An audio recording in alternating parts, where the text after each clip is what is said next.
What are your intentions here? Xianxia eyed Sangda coldly. Do not be nervous, little brother. Sangda didn't seem guilty about attacking him at all and looked at Xianxia with a cheerful gaze. This old master just wanted to give you a small test.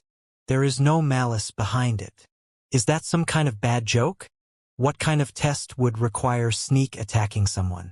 And using a spiritual energy blast no less. Xianxia's stomach was full of grievances, but fortunately he was strong enough to take the attack. If it were someone else whose soul was not as strong as his, then they might be lying on the ground half dead by now. An injury to the soul was no small injury, so Sangda had immediately left a bad impression on Xianxia. Because this old master needs someone with a strong soul. If this old master had not seen little brother deal with a cultivator at the same level as you so easily outside my door, then this old master would not have bothered to test you. Xianxia coldly snorted. So, should I be feeling honored? From what he said, it seems Sangda knew all about his fight with you Lu Ping outside. Do not worry, little brother.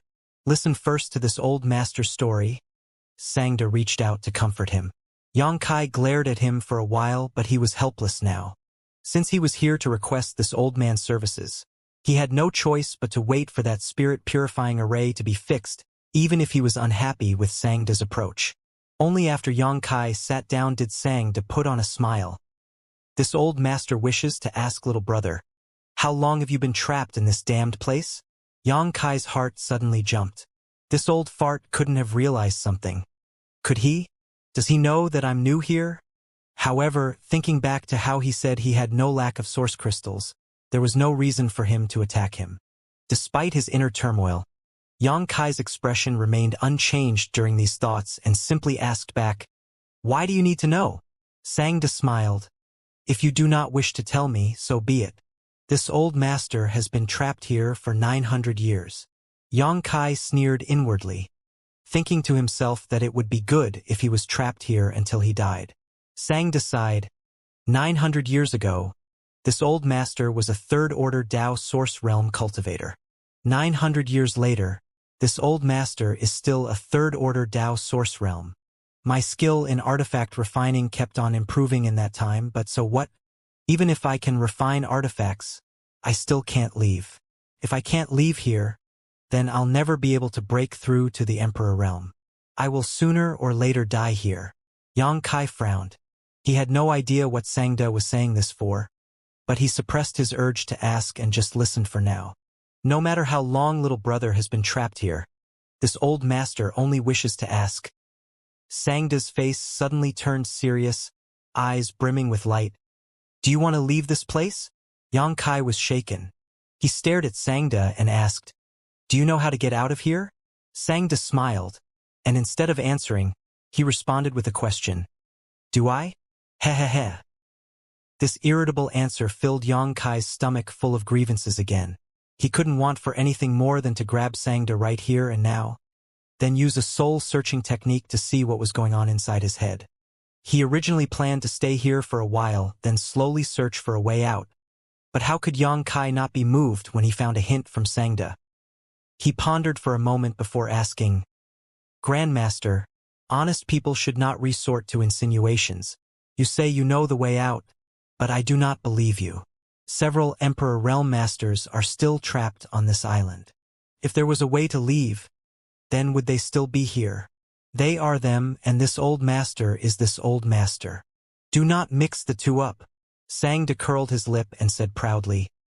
What's more, the method that this old master has discovered, an Emperor Realm would not be able to achieve it even if they knew about it. Xianxia frowned.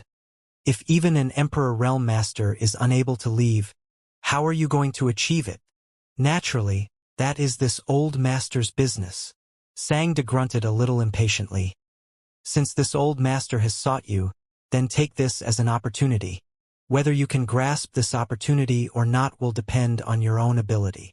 It seemed that Sangda was prone to shifting moods. Xianxia was sure that he would definitely kill him to silence him if he refused his offer.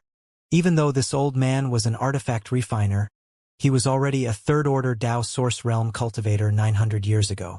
Sangda had raised his artifact refining level on Clear Sky Island over the years as well, so his strength must definitely not be weak. For him to reveal this information to Xianxia here left him with only two options. Either cooperate with him or fight. If there really is an opportunity, then I will not let it pass. But how do I know if what you're saying is true? Xianxia looked reluctant to believe him. At the very least, you should tell me how we can get out of here. Xianxia smiled. Little brother is a cautious person. This old master likes working with cautious people. After a pause, he said, the key to leaving here is the solitary void sea. Xianxia curled his lips at this answer, as it was essentially saying nothing at all. He had experienced just how big the solitary void sea was, and that was all he told him, so how was he supposed to confirm if it was true or not? Xianxia continued, this old master will tell you honestly. This old master is not the only one who knows of this exit. Two other people know. Who? Xianxia raised a brow. The Clear Sky Island's Island Lord and the Pavilion Master of Ice Heart Pavilion. Xianxia coldly snorted.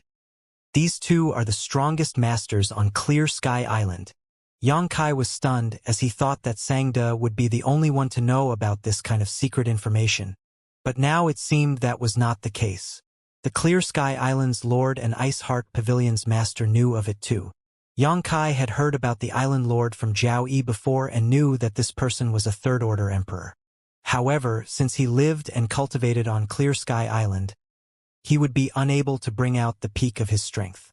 Even though Xianxia was not too sure about the Ice Heart Pavilion's master, their situation should obviously be about the same as the Island Lord. In other words, both of them should be peak Emperor Realm Masters, but were unable to bring out their full strength now. Since they know, then why don't they leave? With their ability, there shouldn't be anywhere they can't go, right? Xianxia wondered. Anywhere they can't go? Xianxia scoffed at Xianxia's words. That is not necessarily the case. If it were the outside, then such strong cultivation would indeed allow one to roam the world freely, but this is the solitary void-sealed world. If the two of them dared to stay outside for long enough, they would still be courting death. Because they would be unable to replenish their strength? Xianxia suddenly understood. Exactly. Xianxia nodded. How vast is the solitary void sea? Once those two masters exhaust their emperor qi, they would not even be able to fly. Once they run out of qi, they will not be able to replenish it in the solitary void-sealed world. Even with their peerless strength and cultivation, they would still be met with a dead end. The solitary void-sealed world was filled with disruption force, so no cultivator will be able to absorb any world energy around them. If the sea remained calm, then it would be no big deal to stop and find a place to set up a spirit purifying array and use source crystals and spirit pills to help slowly recover, then continue going forward. However, from his journey here, Xianxia got to know that there were countless waterspouts all over the sea. Those waterspouts were extremely strong, so there was simply no place for anyone to restore themselves in peace. And, the deeper one went, the more waterspouts appeared, and the more terrifying their siphoning power became. A third-order Emperor Realm Master might seem powerful, but without their Emperor Qi, even they would not be able to defend against the waterspouts.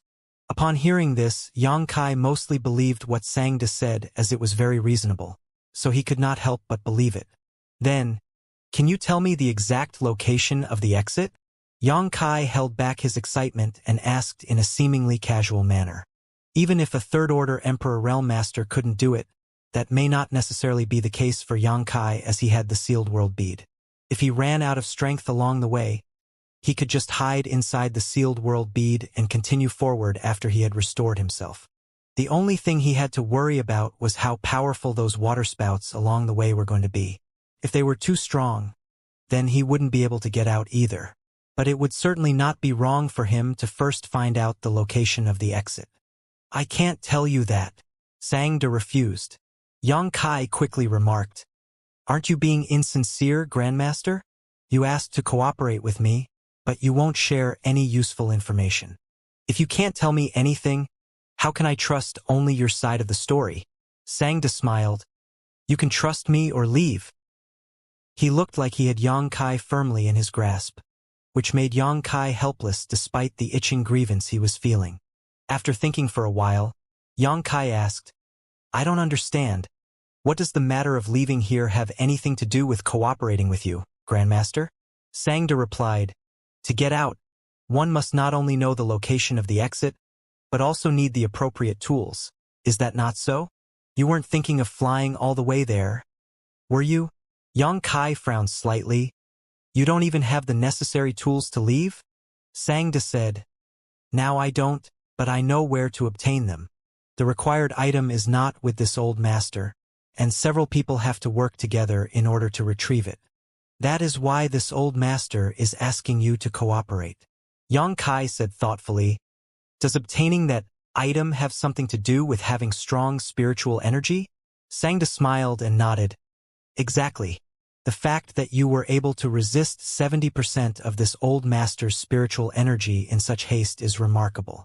That proves that even if your soul cultivation is not stronger than this old master's, it is not far behind. If that wasn't the case, why would this old master even be talking with you now? He had an arrogant look on his face, as if it was a great accomplishment for Kai to have resisted an attack containing 70% of his spiritual energy. However, Xianxia had no idea that Kai had only used 20% of his own spiritual energy. If he had not been afraid of hurting this old fart, Kai would have shown him what a truly strong soul could do. Then Xianxia would not be acting like an arrogant frog at the bottom of the well, overestimating his own strength. Kai wondered, since you know where this so-called item is, why are you still here? Xianxia grumbled. Naturally, it was my master who refined that thing. With this old master's ability alone, I am still unable to refine such a thing. Kai's body shook. If Xianxia, who was said to have touched the Emperor Artifact Refiner level, was still unable to refine this item, didn't that mean that his master was a genuine Emperor Artifact Refiner? An Emperor Artifact Refiner actually exists on this solitary void-sealed world? And it seems like no one knows about him? Kai thought in surprise. Xianxia seemed to be able to see Kai's suspicions and explained, my master does not live on Clear Sky City, and he also never revealed his artifact refining skills to anyone, so nobody knows about him. Since this item belongs to your master, will he not have any problems about you taking it? Kai asked with a sneer. Sure enough, this Xianxia was a bad nut, even daring to have ideas about his master's belongings. Who knew which blind master had actually accepted such an unfilial disciple? If it were Kai, he would have cleaned house long ago and not have allowed Xianxia to live until now. Xianxia grinned meaningfully. That old man passed away 5 years ago. Why would he have any problems? Speaking up to this point, his face suddenly twisted up. Even though that old thing is dead, he didn't even pass down that thing to me, so I can only go and get it myself. Kai was stunned at his words. Looking at Xianxia's expression, it seemed he did not get along too well with his master. Who knows what sort of grudges existed between the two of them? This old master has been preparing for 5 years and has been looking for candidates like you. Today, I finally have all the necessary personnel. As long as little brother nods his head and places his trust in this old master guarantees to take you out of the solitary void-sealed world. Xianxia looked at Kai with an excited face. I don't have a choice, do I? Kai grinned meaningfully. Xianxia said subtly, even though this old master does not leave his home, refining artifacts for over 900 years on Clear Sky Island, this old master has made many friends, and many also owe favors to this old master, so you best think about this carefully. Little brother. Even though Xianxia spoke vaguely, Kai was not a fool. How could he not be able to tell that this old man was threatening him? Xianxia saying that he has many friends and even has a lot of people who owed him favors was his not-so-subtle way of saying that if Kai refused his offer, he could make use of these connections to make life on Clear Sky City hell for Kai in the future. Fix my spirit purifying array first. I still have to think about it. Kai pointed to the artifact refining furnace. Of course, Xianxia smiled. This time, he didn't say anything more and instead began making seals with his hands to control the furnace's flames, beginning repairs on the spirit purifying array. Kai sat there cross-legged with a frown between his brow, seemingly considering the feasibility of Xianxia's proposal. But in reality, he was watching how this man was refining, just in case he engaged in any mischief with the spirit-purifying array. Sure enough, Sangda was worthy of his title as an artifact-refining grandmaster. Yongkai just saw him toss a bunch of different materials into the artifact-refining furnace while constantly forming different hand seals, drawing spirit arrays within the artifact-refining furnace. A humming sound was occasionally emitted from the huge artifact-refining furnace. Yongkai himself was an alchemist, so even though he had never been exposed to the Tao of artifact refining, there were many similarities between the two, such as the input of materials, the control of fire, spirit array inscription, etc. So, even though he didn't understand too much about it, he knew Sangda wasn't doing a perfunctory job. Rather, he was really helping him repair the spirit-purifying array. A full hour later, Sangda suddenly withdrew his hands and the flames in the artifact-refining furnace also gradually began to weaken. After it reached a certain point, Sangda suddenly patted his artifact-refining surface. Lifting his hand, the artifact-refining furnace's cover flew open and the artifact flags and the base popped out from within, landing in Sangda's hands. Looking over, Yongkai found that the spirit-purifying array had been restored to its original state, and even seemed to have greater spirituality than when Ling Yinqin first lent it to him. In other words, this spirit-purifying array set was definitely better than before. Sangda smiled. "Little brother, the spirit-purifying array you brought me must be this old master's work from 50 years ago. During the past 50 years, this old master learned a lot and made great progress in the Tao of artifact refining, so I made some small changes to your spirit-purifying array. But rest assured, it is definitely better than before." While speaking, he didn't hold back and handed the spirit-purifying array to Yongkai. Yongkai accepted it and wasn't worried about him fiddling with the spirit-purifying array. After examining it for a little, he tossed it into his space ring and cupped his fists. "Many thanks, Grandmaster," Sangda said. "Now I wonder, has this little brother made his decision?" "I have." Yongkai nodded. "Count me in on this plan." Sangda laughed. "Little brother is a sensible person. This old master was right about you." Yongkai coldly snorted. "I just want to get out of here. Even if it wasn't Grandmaster asking, I would still cooperate. No matter. In that case, we shall meet in front of the city gates in 3 days." Sangda smiled. "This old master needs to prepare some things and gather the others. So please, be there on time for our appointment when it comes. I'll be taking my leave then." Yongkai got up and cupped his fists at Sangda. "By the way, I have not asked. How should I refer to little brother?" Sangda suddenly asked. Yongkai. There was no need to hide his name here, so Yongkai just used his real name. After leaving Sangda's place, Yongkai took out the communication bead that Zhao Yi gave him before and contacted him. He found out that they had indeed moved to the cave mansions in the inner city, and they weren't living too far away from the cave mansion that he and Lu Xianyun stayed at. So, he agreed to head over later so he could return the repaired spirit-purifying array back to Ling Yinqin. Walking past a few streets, Yongkai suddenly paused his steps and looked up at a certain building not far away. The building looked like a 6-floored pavilion and was neither big nor small. However, it occupied a large amount of space in the busiest area in the city. So obviously the owner behind this pavilion was definitely not simple. In fact, the owner of this pavilion truly was not a simple person. Because this was Ice Heart Pavilion. Yongkai knew that Ice Heart Pavilion's pavilion master was a top-level Emperor Realm Master that stood on equal ground with the Clear Sky Island Lord. Only, this Ice Heart Pavilion master was different from the Clear Sky Island Lord in that the former seemed to only control a single pavilion, while the latter had control of the entire Clear Sky Island. When Yongkai first arrived on Clear Sky Island, Ling Yinqin sold his share of the goods to a beautiful woman called Fan Xian, and that beautiful woman was one of Ice Heart Pavilion's disciples. The 3 words, Ice Heart Pavilion, reminded Yongkai of many past events. Sangda also mentioned that besides himself, the Ice Heart Pavilion Master and the Clear Sky Island Lord were also aware of where this sealed world's exit was. It was naturally unrealistic to ask about any information from these two. However, as they were third-order emperors, not characters Yongkai could casually meet. What's more, even if he did manage to meet with one of these masters, it would be impossible for him to pry any information out of them directly. Yang Kai had the nagging suspicion that Sangda wasn't a very reliable person and may be plotting some unknown scheme in the background.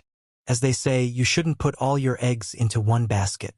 Yang Kai figured that he would have to come in contact with the Ice Heart Pavilion Master sooner or later if he intended to leave the solitary void-sealed world, so he might as well get started now. Outside Ice Heart Pavilion was a wooden sign with 2 lines carved into it. Yang Kai got closer and found that Ice Heart Pavilion was hiring an alchemist. Senior alchemist wanted well-paid position. There were only these 2 lines written on the sign, which caused Yang Kai's eyes to brighten. The handwriting was elegant and filled with force. There was an inexplicable rhythm hidden within it. It seemed to have been written by a powerful master. When Yang Kai stopped to look at the wooden sign, a beautiful woman came out of Ice Heart Pavilion and asked, smiling, "Little brother, are you an alchemist?" As he stood motionless in front of the sign, it was naturally easy for others to surmise this. Yang Kai looked up at those words and their eyes met. The beautiful woman was surprised. "It's you, senior sister Fan." Yang Kai cupped his fists with a smile. This beautiful woman was none other than Fan Xian, who bought Ling Yinchin's goods at the docks. "Who are you calling senior sister?" Fan Xian glared at Yang Kai. "You're making me sound older for no reason.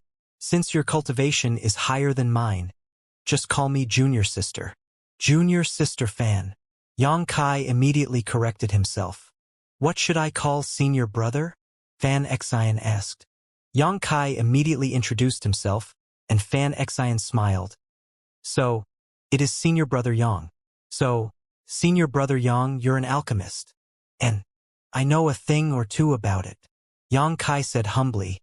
Fan Xian's eyes brightened and she eagerly asked, "What grade of alchemist is senior brother Yang?" "Dao source grade." Yang Kai understated his own abilities. After all, an emperor-grade alchemist was an extremely rare existence even in the vast star boundary. Sangda was only a Dao source-grade senior artifact refiner, and he was already well-respected on Clear Sky Island. If he ever did become an emperor artifact refiner, then even the Clear Sky Island Lord would have to show Sangda some courtesy. "What is the highest grade pill that you can refine?" When Fan Xian heard that Yang Kai was actually a Dao source-grade alchemist, she seemed to have become more enthusiastic. Her entire person was leaning closer to Yang Kai, which instantly caused a fragrant scent to waft over, tickling one's heart and soul. "Dao source grade mid-rank. I can occasionally succeed with high-rank pills, but the chances aren't high. Would senior brother Yang be interested in coming in for a test? If you really can refine a Dao source grade mid-rank spirit pill, our Ice Heart Pavilion will definitely offer you a well-paid position." "Sure." Yang Kai smiled. He came here because he wanted to find a backer. After all, he was new in the city and may encounter some difficulties in the future, so life would be easier for him if he had someone behind him. Secondly, it was naturally so he could meet the Ice Heart Pavilion Master and get acquainted with them. Fan Xian was overjoyed to see Yang Kai agree so quickly and quickly led him inside. Yang Kai swept his gaze around and found that this Ice Heart Pavilion seemed to be a place where various materials were sold. The goods placed on the shelves were all sorts of alchemy, artifact refining, and cultivation materials. No finished pills nor artifacts were displayed.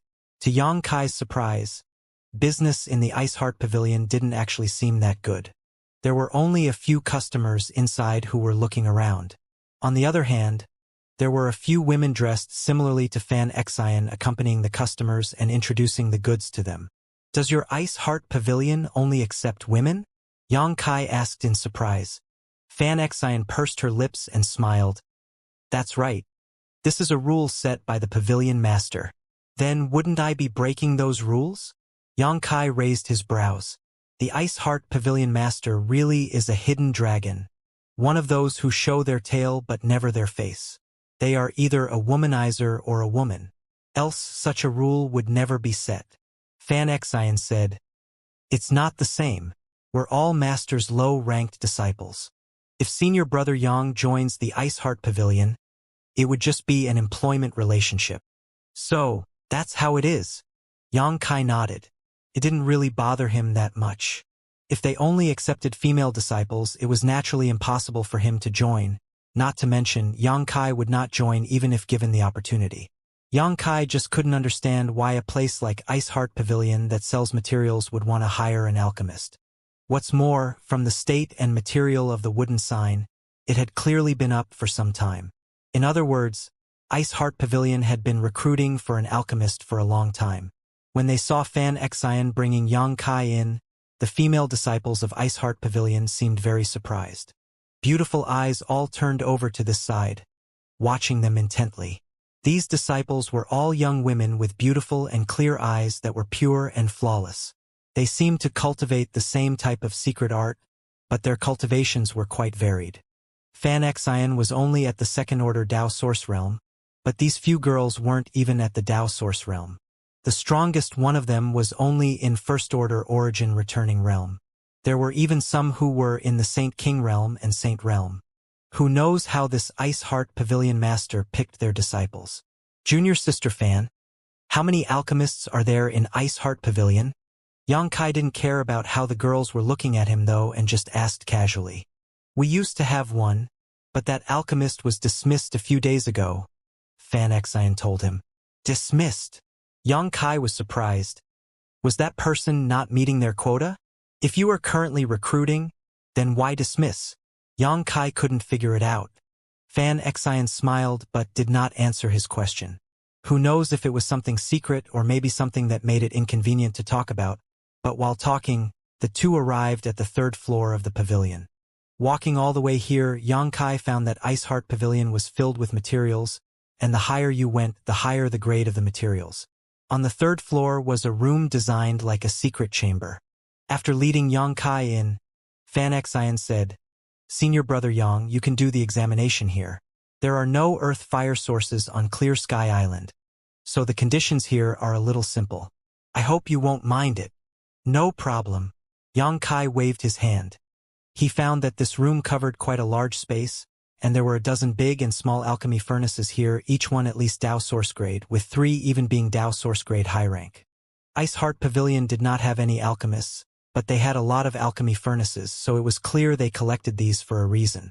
Yang Kai was puzzled by this. Reasonably, if Ice Heart Pavilion's business was selling raw materials, then they could just sell raw materials, why bother to hire a high-grade alchemist? What's more, they even prepared so many alchemy furnaces. Ice Heart Pavilion's pavilion master was a third-order Emperor Realm master and definitely wouldn't be short of cultivational materials. Yang Kai could only think of one obvious possibility as to why Ice Heart Pavilion Master wanted to refine spirit pills, and that was why they were looking for a high-level alchemist. You can use these alchemy furnaces as you like as long as you don't damage them. Fan Xian pointed to the pill furnaces. Understood. But may I know what sort of spirit pill Junior Sister Fan wants me to refine? Yang Kai asked. Any Dao Source Grade mid-rank spirit pill will be fine. Give me the pill recipe and I'll prepare the materials for you, Senior Brother. Yang Kai nodded and pondered for a moment. Then, I'll refine the 7-star Dragon Tiger Pill. The 7-star Dragon Tiger Pill was a Dao Source Grade mid-rank spirit pill that could boost a cultivator's strength by 10 to 30% depending on its quality, possibly even 50% if pill veins were formed. Once the effects of this pill had passed, the consumer's entire body would become weak and would be unable to exert their qi for 2 months. Not only that, some damage would be done to the user's meridians and their foundation. The 7-star Dragon Tiger Pill's effects were so violent that a non-Dao Source Realm cultivator would not be able to use it. Forcibly taking the pill would only result in death. But which cultivator at Dao Source Realm would be willing to take this sort of pill to improve their strength by force? Once their meridians and foundation were damaged, it was very likely they would never be able to advance any further. Therefore, this type of spirit pill was practically worthless. There was not much of a market for it, as only some desperate people would keep a couple of such pills on them to protect themselves. Yang Kai read out the ingredients for the 7-star Dragon Tiger Pill, while Fan Xian noted them in her heart, and immediately went off to prepare them. The reason he chose the 7-star Dragon Tiger Pill was because its ingredients were not hard to find, and should be available even on Clear Sky Island. Sure enough, it didn't take long before Fan Xian returned with 10 sets of the ingredients. She handed the materials to Yang Kai. Senior Brother Yang, You'll pass if you can succeed in refining 2 furnaces of pills. Junior sister will be waiting outside. Just call out to me when you're finished. 10 sets of the ingredients and only 2 successive refinements. For a true Dao source-grade mid-rank alchemist, this wasn't too difficult. As long as they focused a little, they would be able to succeed. For Xianxia, it was no problem at all. He could even refine Emperor-grade spirit pills, let alone Dao source-grade mid-rank pills. Xianxia obviously knew it was not advisable to disturb an alchemist while they were refining pills, so she took the initiative to wait outside. After she left, Xianxia took out his own black jade furnace and placed it in front of him. Then, he pushed his conflagrated spiritual energy and began refining. Even though it was his first time refining the 7-star Dragon Tiger pill, he didn't experience any hiccups at all. His movements were extremely skillful and his control of the fire and timing to add ingredients were all perfect. Very soon, Xianxia engrossed himself in alchemy. While he was concentrating, the soul-splitting saber in his knowledge suddenly jolted, instantly pulling him from his focused state. His expression remained unchanged and his hands did not stop, but Xianxia began examining himself thoroughly. This sort of abnormality couldn't happen with the soul-splitting saber without a reason, so the only explanation for this was that something had happened to him. He searched and searched, but still did not find any clues. Quite a while had passed before Xianxia suddenly understood. Someone was spying on him. The soul-splitting saber moved because it could sense a divine sense that did not belong to him nearby. And the fact that he was not able to detect this person's spying meant that their cultivation was far superior to his own. Ice Heart Pavilion's master. Xianxia immediately realized who the one spying on him was.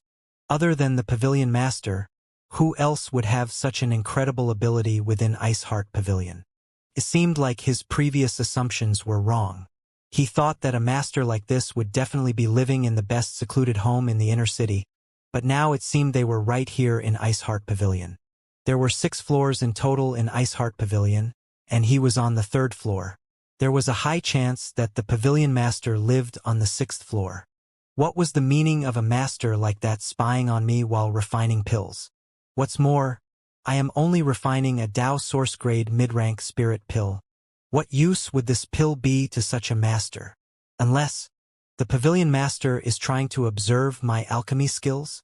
Thoughts flashed past Xianxia's mind like lightning, but the movements of his hands did not slow down by even half a beat. He originally planned to refine 2 furnaces of spirit pills, then wait until it was just about time before reporting to Xianxia. But now that he knew that Ice Heart Pavilion's master was spying on him, how could Xianxia dare do so? He quietly modified the spirit array within the pill furnace and soon, a muffled sound suddenly erupted from within, followed by a burnt smell. After a brief pause, Xianxia made a dejected expression and sighed heavily, seemingly lamenting his failure of refining this spirit pill. He poured out the dregs from the furnace and after some rest, Xianxia began refining again. It was already night when Xianxia came out from Sangda's place, so this test went on until morning the next day. When Xianxia opened the door, Xianxia, who was waiting outside, quickly came over. Fortunately, I did not fail. 3 furnaces of pills succeeded.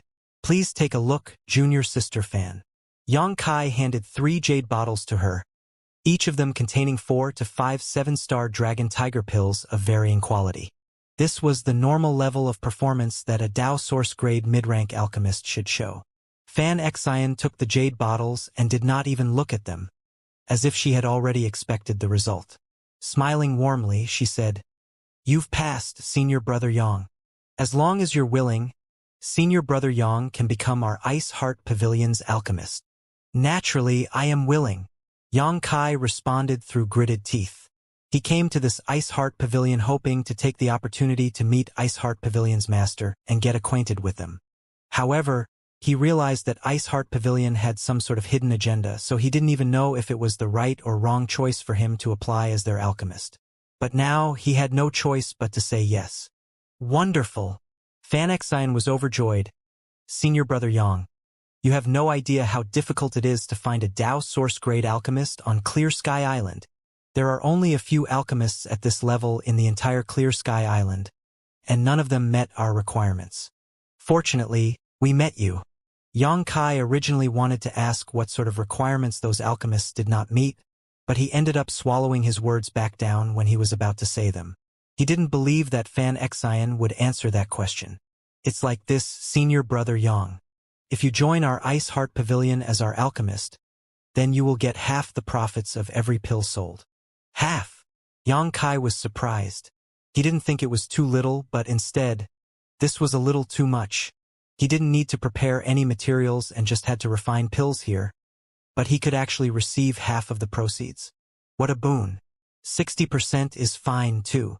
When Fan Xian saw his reaction, she thought he wasn't satisfied with the reward, so she quickly changed her tone.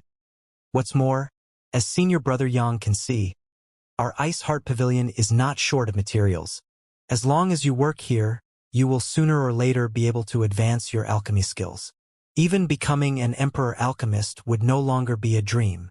This was true. Ice Heart Pavilion was in fact full of materials.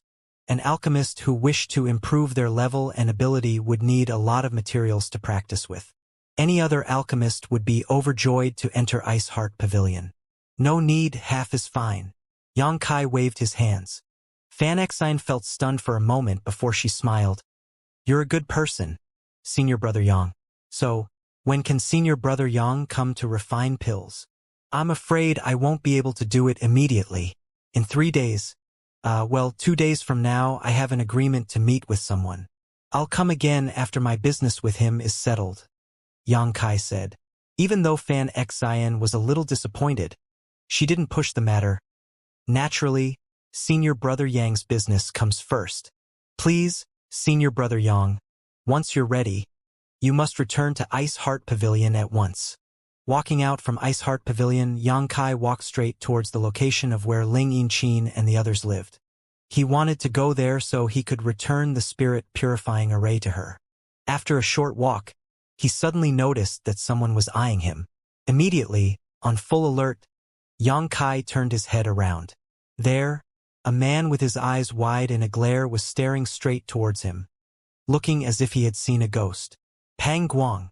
Yang Kai was also taken aback. He didn't think he would actually bump into this Marsh City Lord here in Clear Sky City.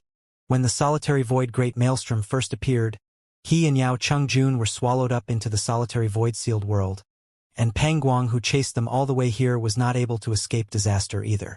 However, Yao Chungjun was busy stirring up trouble with Yang Kai back then, and was worried about Pang Guang taking advantage of the situation, so he shooed him away.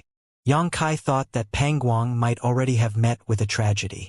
Even if he was a first-order emperor, it would be hard for him to sustain himself in the endless solitary void sea. But now it seemed he was wrong. This man was truly hardy and somehow managed to escape the solitary void sea and arrive on Clear Sky Island by himself. From his travel-worn appearance, it was clear Pang Guang arrived on Clear Sky Island after a long struggle. As for how he did it, that was impossible to know.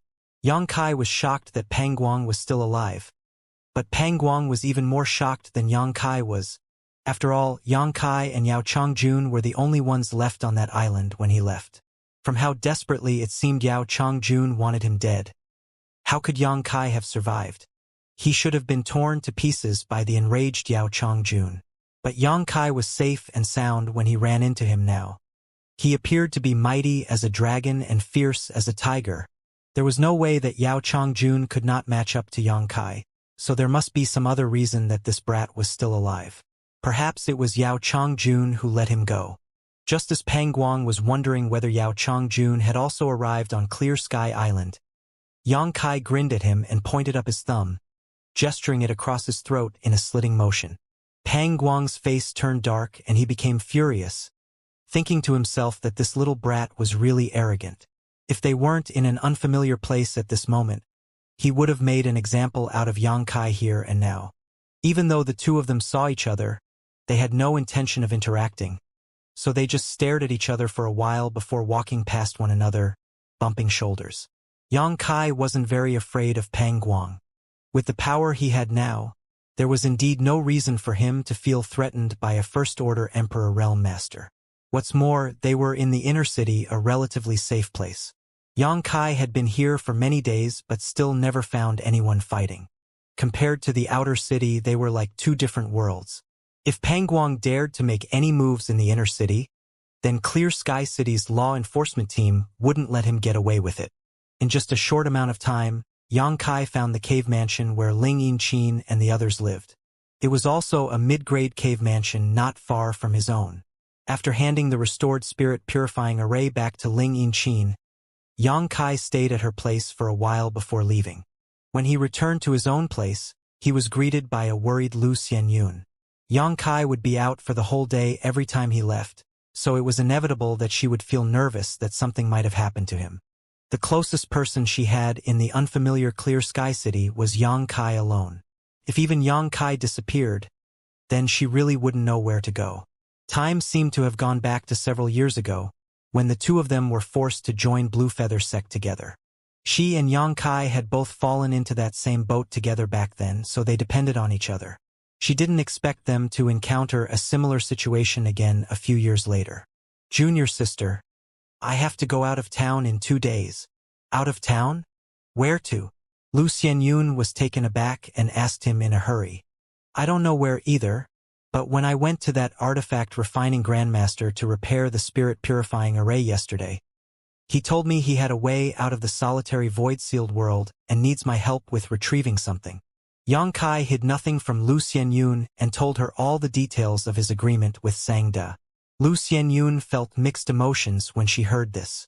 First, she was happy that Yang Kai had actually found a way out of here so quickly, and from how Sangda put it, it seemed like the chances of success were quite high.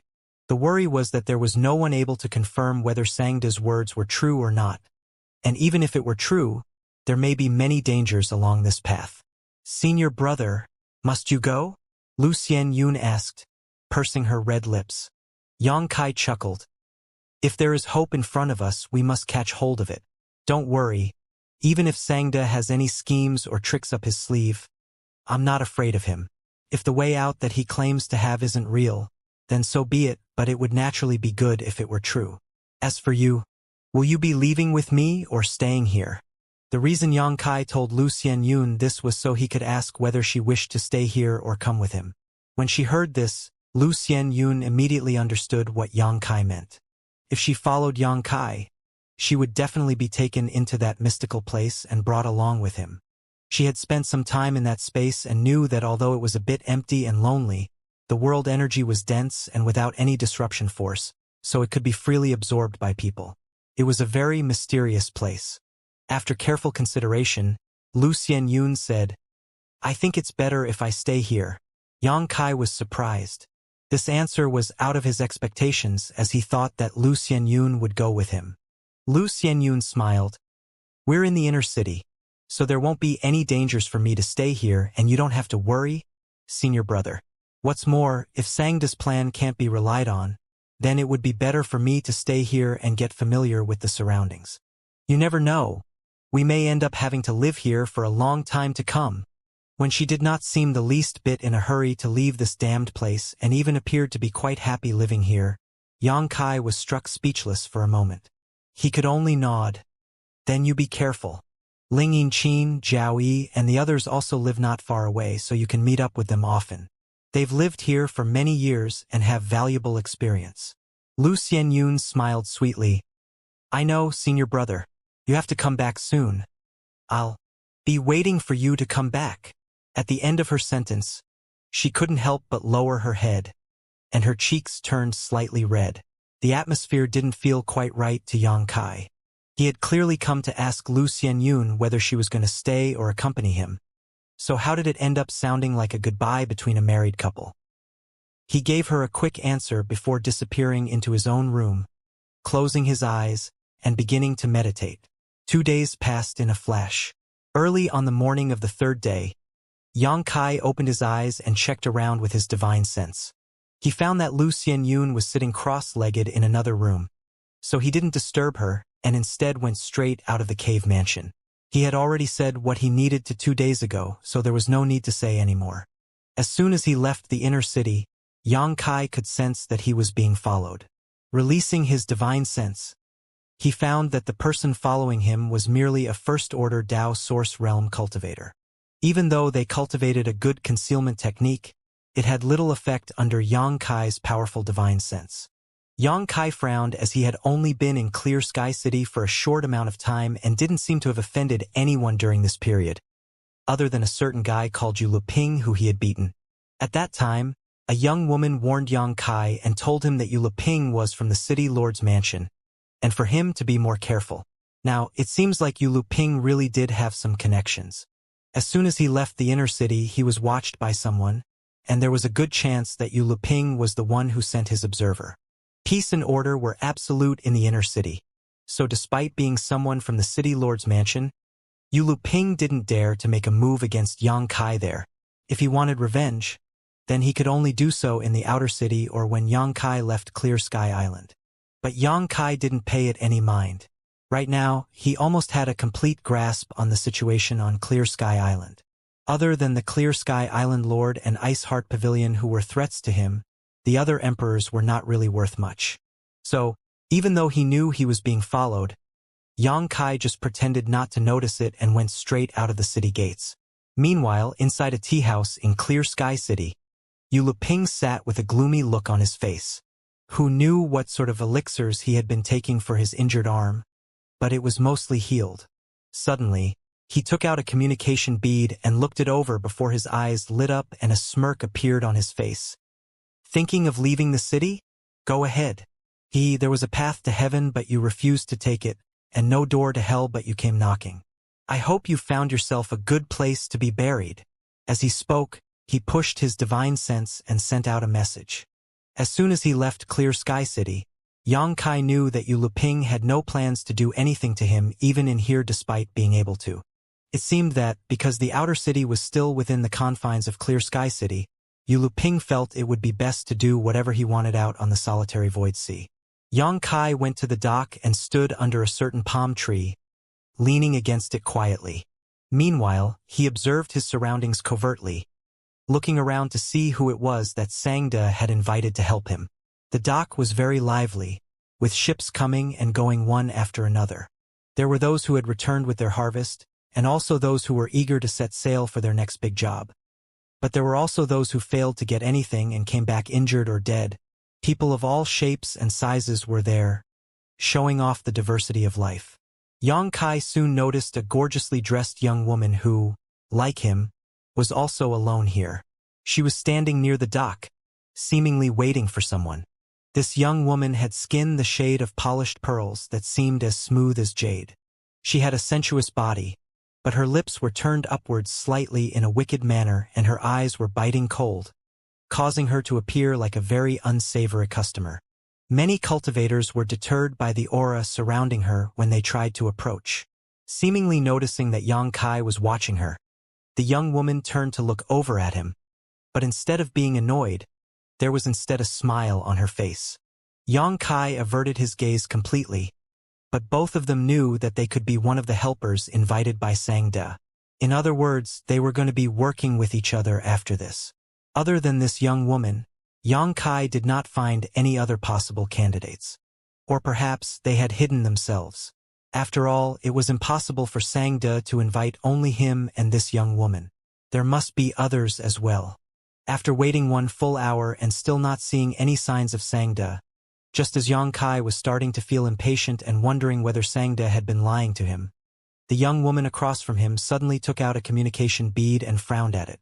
This move caught Yang Kai's attention. If this beautiful young woman was one of Xianxia's helpers, then he could certainly find some clues from her. The young woman quickly put the communication bead away before rising up and flying out to sea. Did I guess wrongly? Yang Kai was stunned. The young woman left the dock without a word. Was it possible that she wasn't one of them? Just as Yang Kai was having such doubts, a soft voice suddenly reached his ear. Start moving in 1 cup of tea's time. We'll be waiting for you out at sea. This voice definitely belonged to that young woman. Thinking of the scene where she had taken out her communication bead, Yang Kai immediately guessed that Xianxia must have secretly sent her a message, then asked her to convey it to him. After clearing up his thoughts, Yang Kai smiled, thinking to himself that Xianxia really was a cautious person. But he really couldn't blame him as Xianxia was too famous in Clear Sky City and would definitely be recognized very easily as well. If he was seen bringing some people out to sea at the dock, it would definitely alert a few people, such as the Clear Sky Island Lord and the Ice Heart Pavilion Master. Currently, Sangda had used some unknown method to get out of Clear Sky City unnoticed, and only then did he quietly send a message to the young woman and Yang Kai, which shows how thorough he was.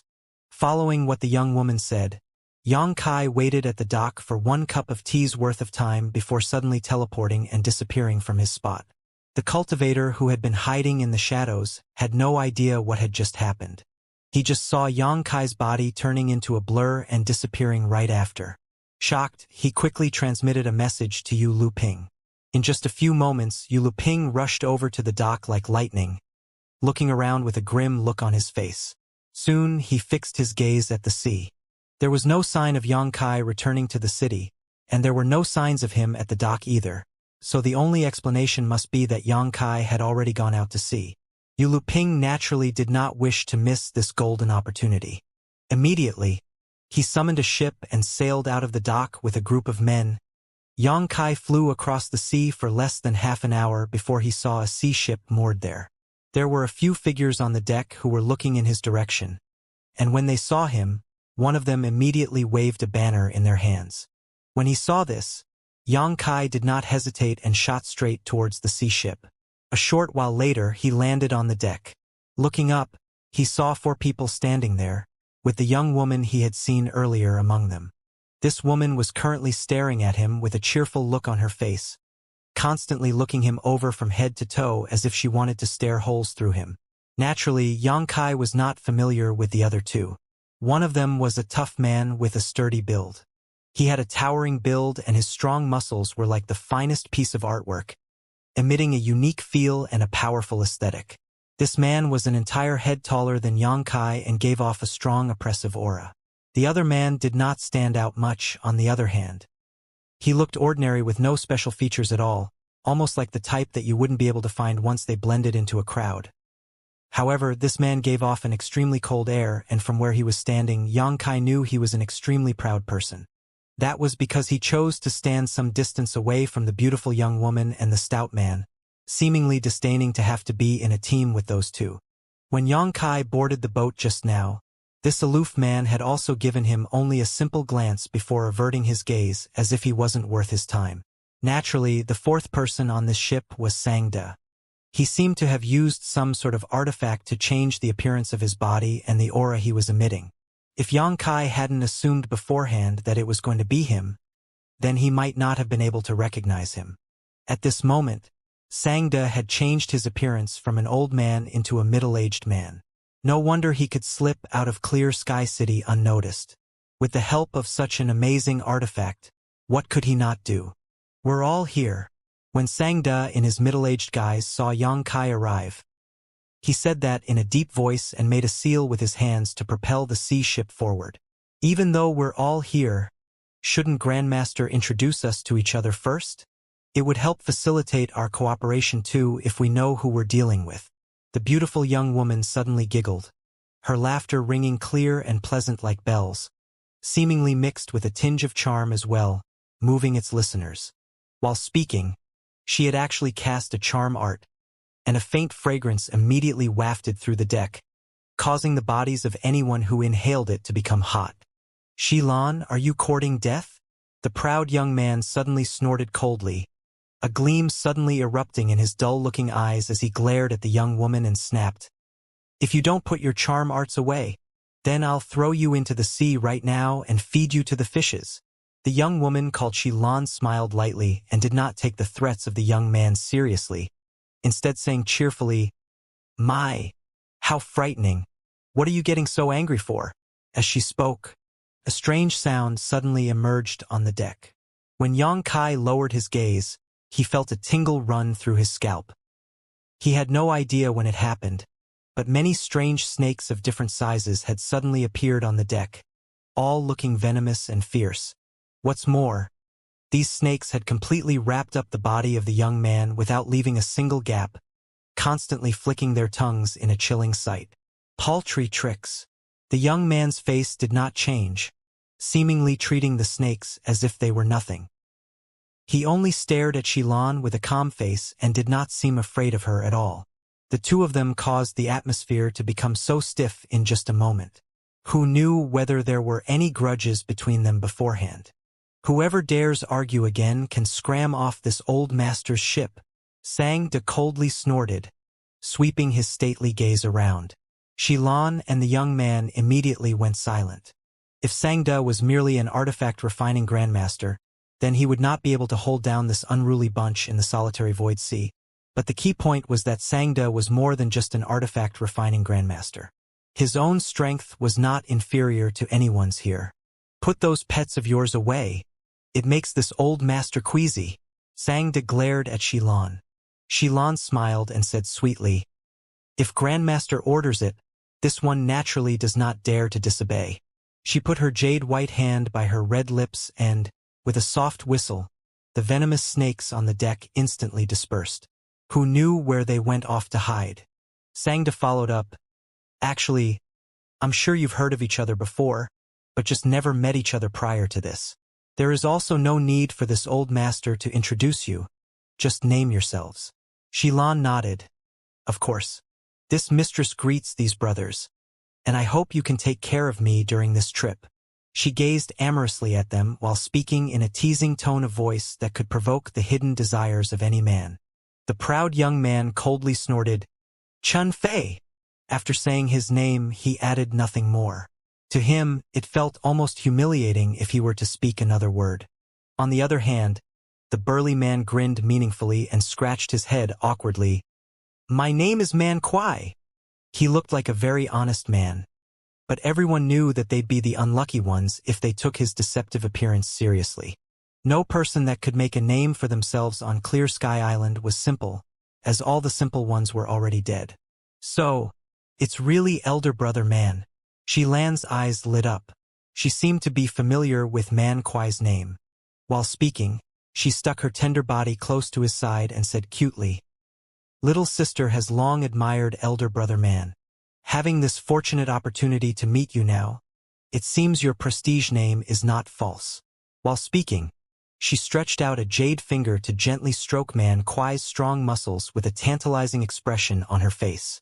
Even her breathing had become quick and her eyes glowing. Man Kuai flexed his muscles cooperatively and grinned meaningfully.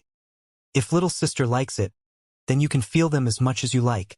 This is the only long suit that I, Man Kuai, has after all." Xilan licked her red lips. "That can't be, right? Does Elder Brother Man really have no other long suits?" Man Kuai snickered. "Naturally I do. How long? Long enough to fully explore little sister's depths. Then we must get to know each other better." This dog couple was unashamedly flirting right in front of everyone, gazing deeply into each other's eyes, causing black lines to form on the faces of Xianxia and the others. "What is this friend's name? You don't look very familiar." Seemingly unable to stand it any longer, Chun Fei didn't bother with the flirting couple and turned to Xianxia instead. As soon as he said that, Man Kuai and Xilan also looked towards Xianxia. Xianxia smiled and cupped his fists. "Xianxia! Xianxia!" Chun Fei frowned. He and Man Kuai looked at each other, but they could see confusion in each other's eyes because they had never heard of Xianxia's name before. "So, it is little brother Yang? Please forgive my rudeness." Xilan abandoned Man Kuai and came over to Xianxia, sticking to him with her tender body while she stared at him with her charming silk-like eyes. "Does little brother have any long suits? Can you tell little sister?" Xianxia's face went dark. "No, not at all. I am covered in shortcomings from head to toe. I have no long suits whatsoever." "How could that be?" Xilan giggled. "All men should have their long suits. No need to be shy, little brother." Xianxia's face went cold. "Auntie, how old are you? You're still calling me little brother? Can you please have some shame?" The smile instantly went stiff on Xilan's face and cold air erupted from her body. She turned her head to look at Xianxia and asked, "Grandmaster, where did you find him? Can I tear his mouth off?" Xianxia's face turned grim. "Seems like you weren't listening to what this old master said just now." Xilan was furious as she gritted her teeth. "Grandmaster, I have heard of both Elder Brother Man and Chen Fei. They are both known lone masters on the island. But who is this little brat to have the qualifications to work with us? Only after hearing what she said did Yang Kai understand that these people Sangda chose were all extremely strong without relying on any backers. No wonder he needed 5 years to prepare for this. It seemed there weren't many people who were able to meet his requirements. Whether he has the qualifications or not, this old master has tested personally. If you have any problems with this, you can get off the ship now. Sangda grunted. Xilan's teeth could almost break with how hard she was gritting them. She knew that she would definitely suffer if she fell out with Sangda now. After thinking about it, she suddenly smiled coldly. What about after we're done here? Sangda said indifferently. What you do after this is your business. But before that, you better watch yourselves. Xilan nodded heavily. Fine. I'll just wait. As she spoke, she got a vicious glare at Yang Kai. Little brat, you better apologize to me while you can or I'll show you what I can do to you. Yang Kai turned around, showing Xilan the back of his head. Xilan was so pissed that she could almost gnash her teeth broken. If this woman was not so shameless, then Yang Kai wouldn't have been so rude to her. After all, they were going to be working together. But this woman had not the slightest bit of self-respect. So if Yang Kai was polite to her, then she might really latch onto him. Yang Kai wasn't interested in her at all. Huh, what's that ship doing? Chen Fei suddenly frowned and looked towards Clear Sky City. He quickly said, They're not coming towards us, are they? That's the City Lord's Mansion's sea ship. Man Kuai's face also turned serious when he saw the flag on the sea ship. From the direction they're going, it seems they're really aiming for us. Xilan wasn't in the mood to keep wrestling over petty matters with Yang Kai anymore. Her pretty face sank and she turned around, shouting, Did one of you leak any information? At these words, Sangda's face changed and anger sprang from his eyes, sweeping his gaze over the faces of Yang Kai and the others one by one. It's not my fault. Chen Fei was the first to clear himself from the matter. This Chen is used to being alone. I have no habit of leaking secrets. Me neither, Man Kuai said. Xilan sneered. It's not the two of you, and it's not this mistress either. It's even more impossible for it to be Grandmaster. The only possibility is... While speaking, her beautiful eyes turned towards Yang Kai, sneering. Yang Kai shrugged. It was me. When they saw him admitting it so readily, Xilan and the others were all taken aback. Following that, their bodies flashed and they surrounded Yang Kai. Source Chi was condensing as they prepared to strike at any moment. Xilan said, If you can't give us a reasonable explanation now, then the ocean is going to be your burial ground. Sangda's face was also grim as he looked coldly at Yang Kai, appearing greatly dissatisfied. It had only been 3 days since he sought out Yang Kai to cooperate with them, but he didn't expect him to sell them out so quickly. Naturally, he was furious. Yang Kai tilted his head and looked at Sangda. The man captaining that ship is Yu Luping. I need not say anything more, do I, Grandmaster? Upon hearing this, the frown on Sangda's face gradually relaxed. So, you didn't leak anything? He's just here for revenge.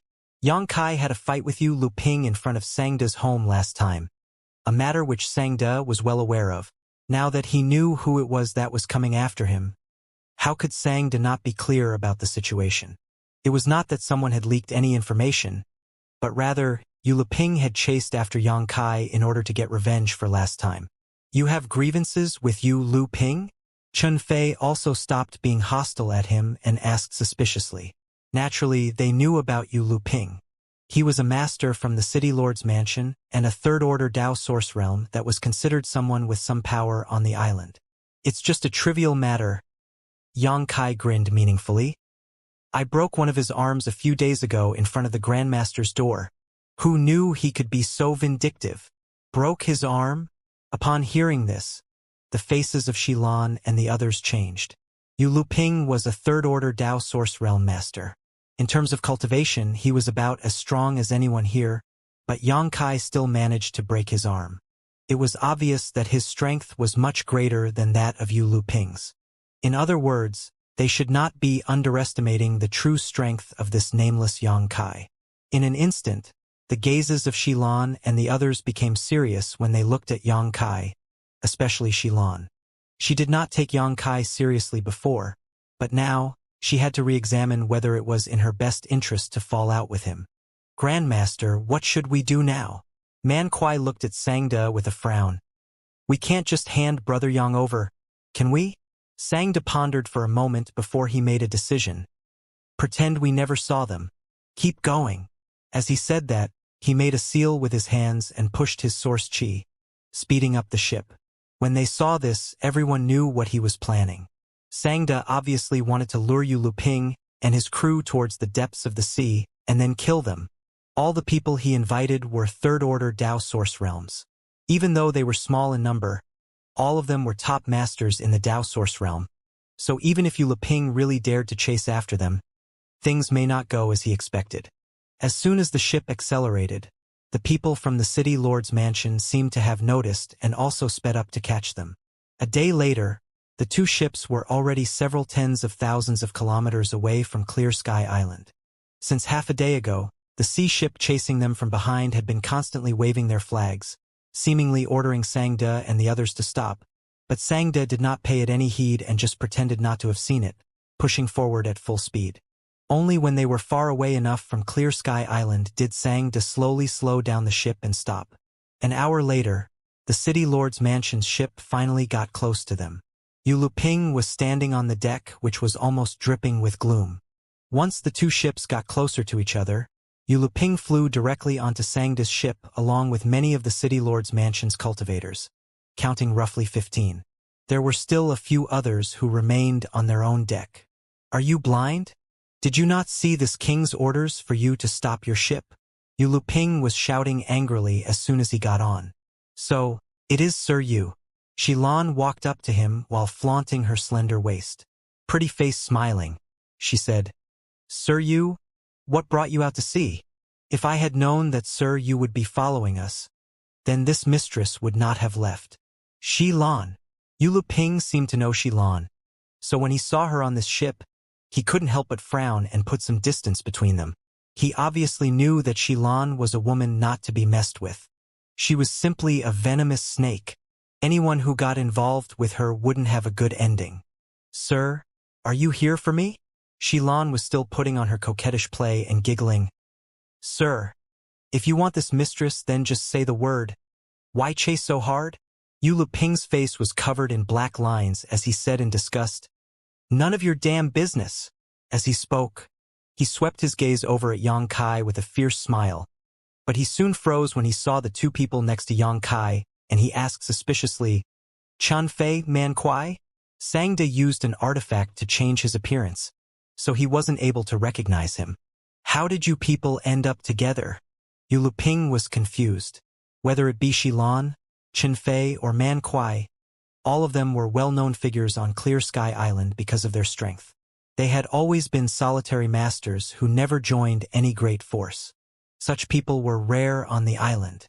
But these lone wolves actually appeared on the same boat, so obviously something was wrong here.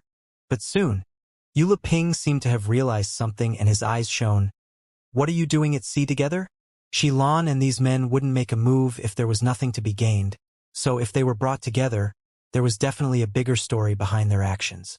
Likely, they had discovered some kind of precious treasure and were out here together to collect it. Thinking of this possibility, Yu Luping's heart became fiery with enthusiasm. He came here chasing after Yang Kai, but he did not expect to inadvertently uncover this secret plan. Didn't that mean that he could also share in their harvest?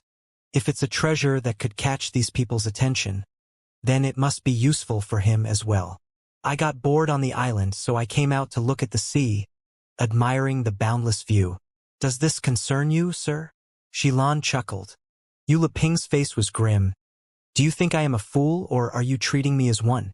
The faces of the cultivators from the city lord's mansion who followed Yu Luping here turned grim as well, eyes glowing fiercely and glaring at Xilan and the others. All of them were under the protection of the city lord's mansion and were used to putting on airs on Clear Sky Island, so they didn't treat Xilan and the others seriously. This king suspects that you have come out to sea to do something against Clear Sky Island's interests. All of you will go back with me now and be investigated. Those who disobey will be killed without mercy." Yu Luping waved his hand and shouted. "It seems like Sir Yu is a fool." Xilan pursed her lips and giggled. Yu Luping's face sank and he shouted, "How dare you insult me?" Xilan said, "This mistress is just speaking the truth. If you are not a fool, then why would you jump onto another person's ship?" Man Kuai also coldly snorted from the side. "Do you think this is Clear Sky Island?" Yu Luping's face changed when he heard these words as he finally realized that his situation wasn't good. He had been used to throwing his weight around on Clear Sky Island and everyone was always afraid of him there. So he unconsciously brought that domineering air out to sea, thinking that no one would dare to disobey him and not give him face. But now it seems that wasn't the case at all. Without the protection of the City Lord's mansion, he was nothing more than a third-order Dao Source Realm cultivator. Even if something happened out here in the empty sea, nobody would know about it. Noticing the ill will in Man Kuai's eyes, Yu Luping was shocked and he quickly said, "Wait, this king only came for this little brat." He pointed a hand at Yang Kai. "This king has a grudge with him. If you hand him to me, I will return to Clear Sky Island immediately." Xilan sighed and shook her head. "Sir Yu, you are so silly and naive. I can't even bear to hurt you anymore." As her words fell, several miserable screams suddenly rang out. The faces of Yu Luping and the others changed as they turned their heads to see a few cultivators falling on their sides, faces blue and foaming at the mouth. Their vitality had been lost in the blink of an eye. "Snakes! Snakes everywhere!" someone shouted in terror. The deck was crawling with a dense pile of snakes of all sizes and varieties. The air was immediately filled with a sickening aura, clearly formed from snake venom, causing a person to get dizzy when they inhaled it. A strange sound emerged as Xilan put a jade-white hand by her lips and whistled lightly.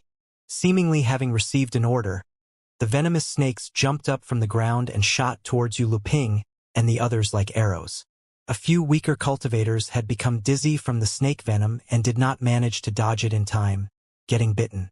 Then, in less than 10 breaths, the cultivators that were bitten fell straight to the deck, dead. Seeing that Xilan had already begun to move, Man Kuai also roared and summoned a huge bronze hammer that was taller than himself, sweeping it forward. The cultivators of the City Lord's mansion were already flustered from the snake venom, so they instinctively took to the skies in an attempt to get away from the venomous snakes on the ground. Right at that instant, Man Kuai's hammer swept the air, and a powerful aura and source chi burst forth. The vortex of power that was stirred up by the giant hammer seemed to have endless suction power, voiding the ability to move of the cultivators close to it. Honk! A muffled sound came out as several of the City Lord's mansion's cultivators were smashed, leaving no trace of body or bones. Before the ones who were lucky enough to survive even had the chance to breathe, Sangda, who had been silent this whole time, suddenly snorted and, in his hand, an array flag appeared out of thin air. He tossed this flag towards a certain direction in the empty air, and in a moment, the glow of a spirit array spread across the ship. Not only was the entire ship wrapped up tight by this spirit array, it also seemed to lock the surrounding space. The cultivators that flew to the sky all fell to the ground amidst cries of fear. Chi chi chi chi. Chun Fei's body was filled with killing intent. With a long sword in hand, he swept into the crowd like a breeze and moved about erratically, long sword striking out again and again, cutting down a person with each strike while his enemies fell to the ground one by one, screaming, "How dare you make a move against this king?" Yu Luping was no longer calm like before. His hair was disheveled and his body was covered in blood. Even though he was not killed during the previous round of sneak attacks, he was undoubtedly injured. And, of the 15 cultivators from the City Lord's mansion who came with him, only 3 were left in the blink of an eye. All 3 were third-order Dao Source Realm cultivators, but even though they were in the same realm, Yu Luping was the strongest out of them. Even though the 3 of them were in a miserable state, they still had each other's backs and constantly fought against the attacks coming in from all directions. Even with that, they were only barely holding on to their positions. Xilan and the others were unable to advance, so they immediately toned down the intensity of their attacks so that Yu Luping wouldn't be forced into a corner and take desperate action.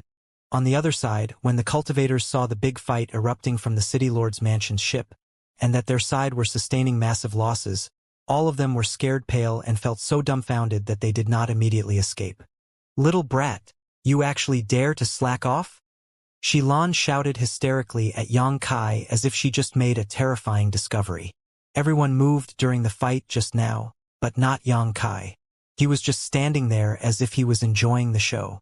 Yang Kai was clearly the cause of the incident today.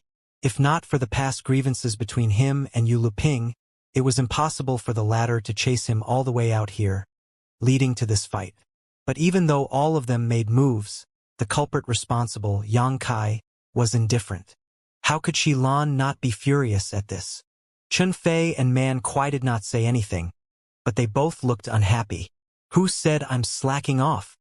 Yang Kai retorted repugnantly as he snorted. "Are your dog eyes blind? I'm holding up the rear for you." Xilan was furious. She found this little brat called Yang Kai was simply abominable. He had never given her any face since he got onto this ship, as if he had some deep grudge with her. Now he even dared to lie with his eyes wide open. He was clearly just being lazy and slacking off, and the excuse he gave was so ridiculous it went beyond shameless. She gritted her teeth and swore in her heart that she would show Yang Kai what the consequences of offending a woman were. "That doesn't matter, we need you right now. I'm passing those 3 over to you." Sangda also seemed dissatisfied with Yang Kai's slacking attitude and said in a cold voice, "What about those people over there?" Yang Kai pointed towards the cultivators on the city lord's mansion's sea ship. Who knows if those cultivators were inexperienced or just scared out of their wits? But they didn't even think of running away until Yang Kai pointed at them. Only then did they begin panicking and scrambling away. "Leave these guys to this old master. Just take care of Yu Luping and the others." Sangda huffed and leapt up from the boat like the pong stretching its wings imposingly, chasing after the cultivators. None of the escapees had high cultivation, so they were just left behind to watch over the ship. Right now, even if they split up and fled, they would not be able to escape Sangda's pursuit. Death would just be a matter of time. "Smelly brat, still not moving?" When she saw that Yang Kai was still standing there without any intention of moving, she couldn't help but urge him. Even though she, Chun Fei, and Man Kuai's combined efforts were trapping Yu Luping in place, their 3 enemies weren't weak and were able to defend themselves completely with mutual cooperation. "A long night is fraught with dreams, Brother Yang. Hurry up and attack." Chun Fei also urged him impatiently. "Brother Yang, is it? A few days ago, this you had eyes but failed to see, offending Brother Yang. I hope Brother Yang will spare me this time, and in return, I, Yu Luping, will offer a generous reward." When Yu Luping saw Yang Kai looking over at him, his face paled and he hurriedly begged for mercy.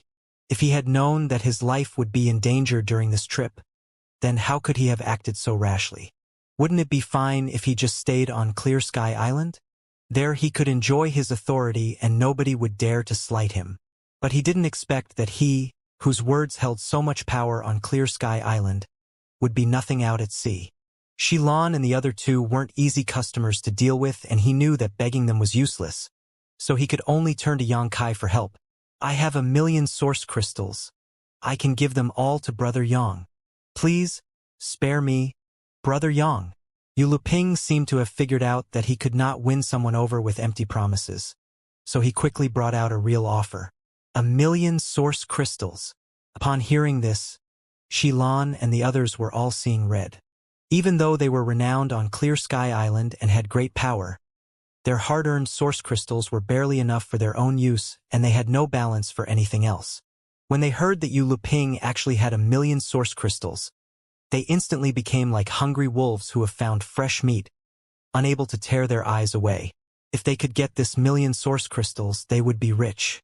Considering all this, Xilan quickly made eyes at Yang Kai, indicating for him to agree to it politely but insincerely.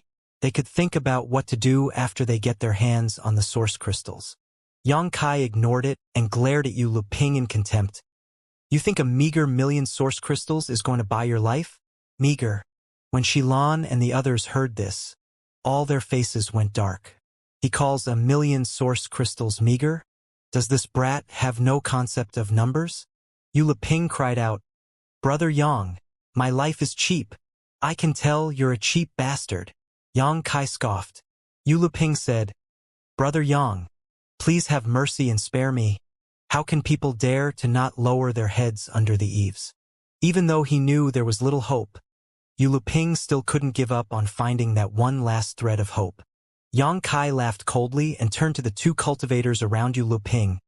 Do you want to live, or do you want to die? The two cultivators, who were already shaking with fear from the beating, had no idea when their defenses would be broken through. So, when they heard Yang Kai's words, they quickly nodded their heads. Live! We want to live. From what they heard of Yang Kai's words, it seemed they still had a way out. If you want to live, then help me kill him. Yang Kai pointed a hand at Yu Ping and said, I have a grudge with this man, not with any of you. So, as long as you help me kill him, I won't kill you. At these words, Yu Ping's face changed. On the other hand, the expressions of the city lord's mansion's cultivators seemed to be fluctuating, as if they were considering the gains and losses of each option. Yu Ping shouted, Don't listen to him. He's just trying to split us up. If this Yu dies, they will definitely not spare you. As he spoke, he turned his head to glare at Yang Kai and shouted, You're so sinister. Knowing that Yang Kai would never let him go, Yu Ping couldn't be bothered to beg him for mercy anymore. The two cultivators from the city lord's mansion were frowning. There was no way they were oblivious to the fact that Yang Kai was trying to sow discord between them. But at the point of life and death, Yang Kai's offer still appealed to them. The two of you can't be. When Yu Ping saw their reactions, he was mortified. Yang Kai's provocation worked on the two of them. In that case, how could he still live? At that thought, Yu Ping made a long whistle and power gathered in his body. His entire person sprang up like an arrow and shot straight towards the sky in an attempt to escape from here. Yu Ping, you... The faces of two cultivators who were left behind changed. The reason they were able to stay alive so far was due to them joining forces to defend themselves. Secondly, it was also because Xilan and the others did not dare to push too hard that they were barely able to maintain a balance. But now, Yu Ping actually took the initiative to abandon them after his emotions were shaken, creating a huge crack in their defenses. Man Kuai's huge hammer swept over and the venomous snakes swarmed the two remaining cultivators, swallowing them up in the blink of an eye. Yu Ping did not manage to reach even 5 meters high before he fell down miserably. The barrier surrounding the ship seemed to be of an extremely high level and was not something he could break through. Chen Fei, who had long been prepared, arrived with his sword glowing fiercely while emitting a strong killing intent, slashing it down on Yu Ping directly. Several screams rang out as the two cultivators of the city lord's mansion were killed instantly. But Yu Ping wasn't faring much better either. Being enveloped by Chen Fei's sword wave, he could not break out even if he tried with all his might, and the injuries on his body just kept on increasing. A silhouette suddenly flashed over as Yang Kai appeared behind him and threw a punch out. Yu Ping was already having a hard time in this situation. So how could he defend himself from Yang Kai's sneak attack? The punch hit him square in the back, and as the powerful force ran through him, Yu Ping spat out a mouthful of blood. His body was propelled by a huge force and he was pushed a few steps forward. Chen Fei arrived with his sword and with a swing, sent Yu Ping's head flying. Blood immediately gushed out of the headless corpse like a fountain. The next moment, Chen Fei reached out to grab Yu Ping's space ring. Earlier, Yu Ping said he would give Yang Kai 1,000,000 source crystals, which meant that he was very rich. Once he was dead, Yu Ping's space ring would naturally become a hot commodity. But before Chen Fei could get his hands on it, Yang Kai suddenly bellowed, "Brother Chan, what are you trying to do?" While speaking, he had already sent a fist flying towards Chen Fei with great force. Chen Fei frowned and didn't want to be held back fighting him, so he slightly moved aside to avoid the blow, but his hand was still aiming for the space ring. But at that moment, a sky-splitting sound suddenly emerged, followed by a verdant-colored shadow wrapping around Yu Ping's wrist. While Chun Fei was trying to grab the ring, the verdant-colored shadow lunged at him like an arrow, accompanied by a hissing sound. Only then did Chun Fei see that the verdant shadow was actually a bamboo-like venomous snake. He withdrew his hand out of shock and worry that he would be bitten. The green snake was extremely nimble, but when it saw Chun Fei withdraw his hand, it did not pursue him. Instead, it curled around Lu Ping's hand and took the space ring with it before its body straightened up, and it bounced back towards Xilan. Yang Kai and Chun Fei both landed on the ground, looking at Xilan with grim faces. While the two were fighting each other earlier, Xilan was able to reap the benefits, which naturally put a bad taste in both their mouths. Man Kuai seemed the slowest to react. Only now did he come back to his senses and was eyeing the ring in Xilan's hand. "Three brothers. Why are you staring at me like that? It's like you want to eat me up. So scary."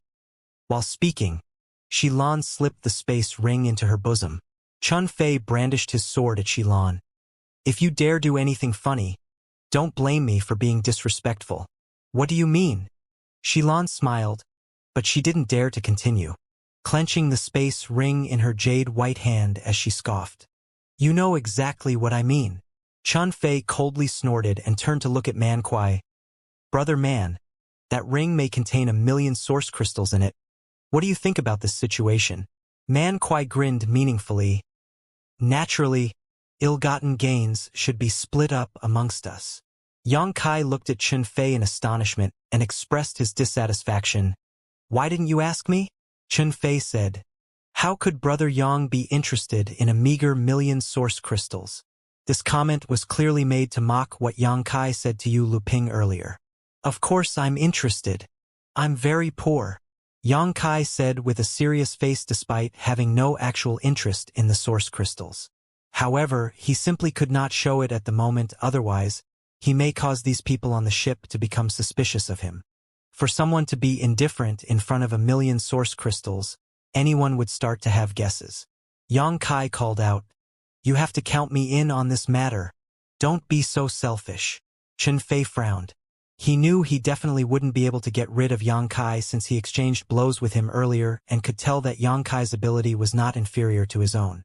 Considering this, he could only say, "Xilan, you aren't thinking of taking on all three of us alone, are you? If you're sensible, then you should know what to do."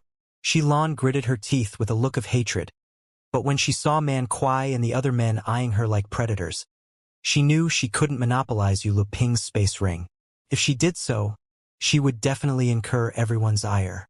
Even though Xilan's abilities were not weak, she did not have the confidence to take on both Chun Fei and Man Kuai at the same time. What's more, she still hadn't figured out how strong this smelly brat called Yang Kai was yet. "Take it." Xilan tossed the space ring to Chun Fei out of anger and put on an aggrieved expression. "All you know is how to bully weak women." If anyone who did not know the situation saw her teary face, they would definitely feel compassion for her and hate Yang Kai and the others for bullying her. This time, Yang Kai did not intercept the ring and allowed Chun Fei to grab it. In the next moment, Chun Fei's divine sense poured out, apparently breaking the seal on the ring. After a while, Yang Kai and the others all stretched out their necks and looked over with greedy looks on their faces. In just a short while, Chun Fei revealed a happy expression. They all immediately knew he had broken the seal. "How much is in there?" Man Kuai asked impatiently. Chun Fei also seemed a little excited, and hearing this, he simply responded, "See for yourselves." Saying so, he placed down a mid-grade spirit purifying array with a wave of his hand on the deck, and then he poured everything out from the ring. All of a sudden, the deck was piled up high with a mountain of source crystals that almost blinded Xilan and the others. They had no idea how much was here exactly, but there were at least 1,000,000 there from the looks of it. Lu Ping really wasn't kidding when he said he had 1,000,000 source crystals. His cultivation was not much different from Xilan and the others, but he lived a free and easy life. He had so many source crystals that he couldn't even spend them all. Meanwhile, Xilan and the others had to work hard out at sea every time, and the supplies they gained were only barely enough to cover their own use. The comparison between him and Xilan and the others was a little imbalanced. "How abominable! Can a petty little steward from the city lord's mansion scavenge so much money from the people? Simply heartless. May he be punished by the heavens. Yang Kai cursed through clenched teeth.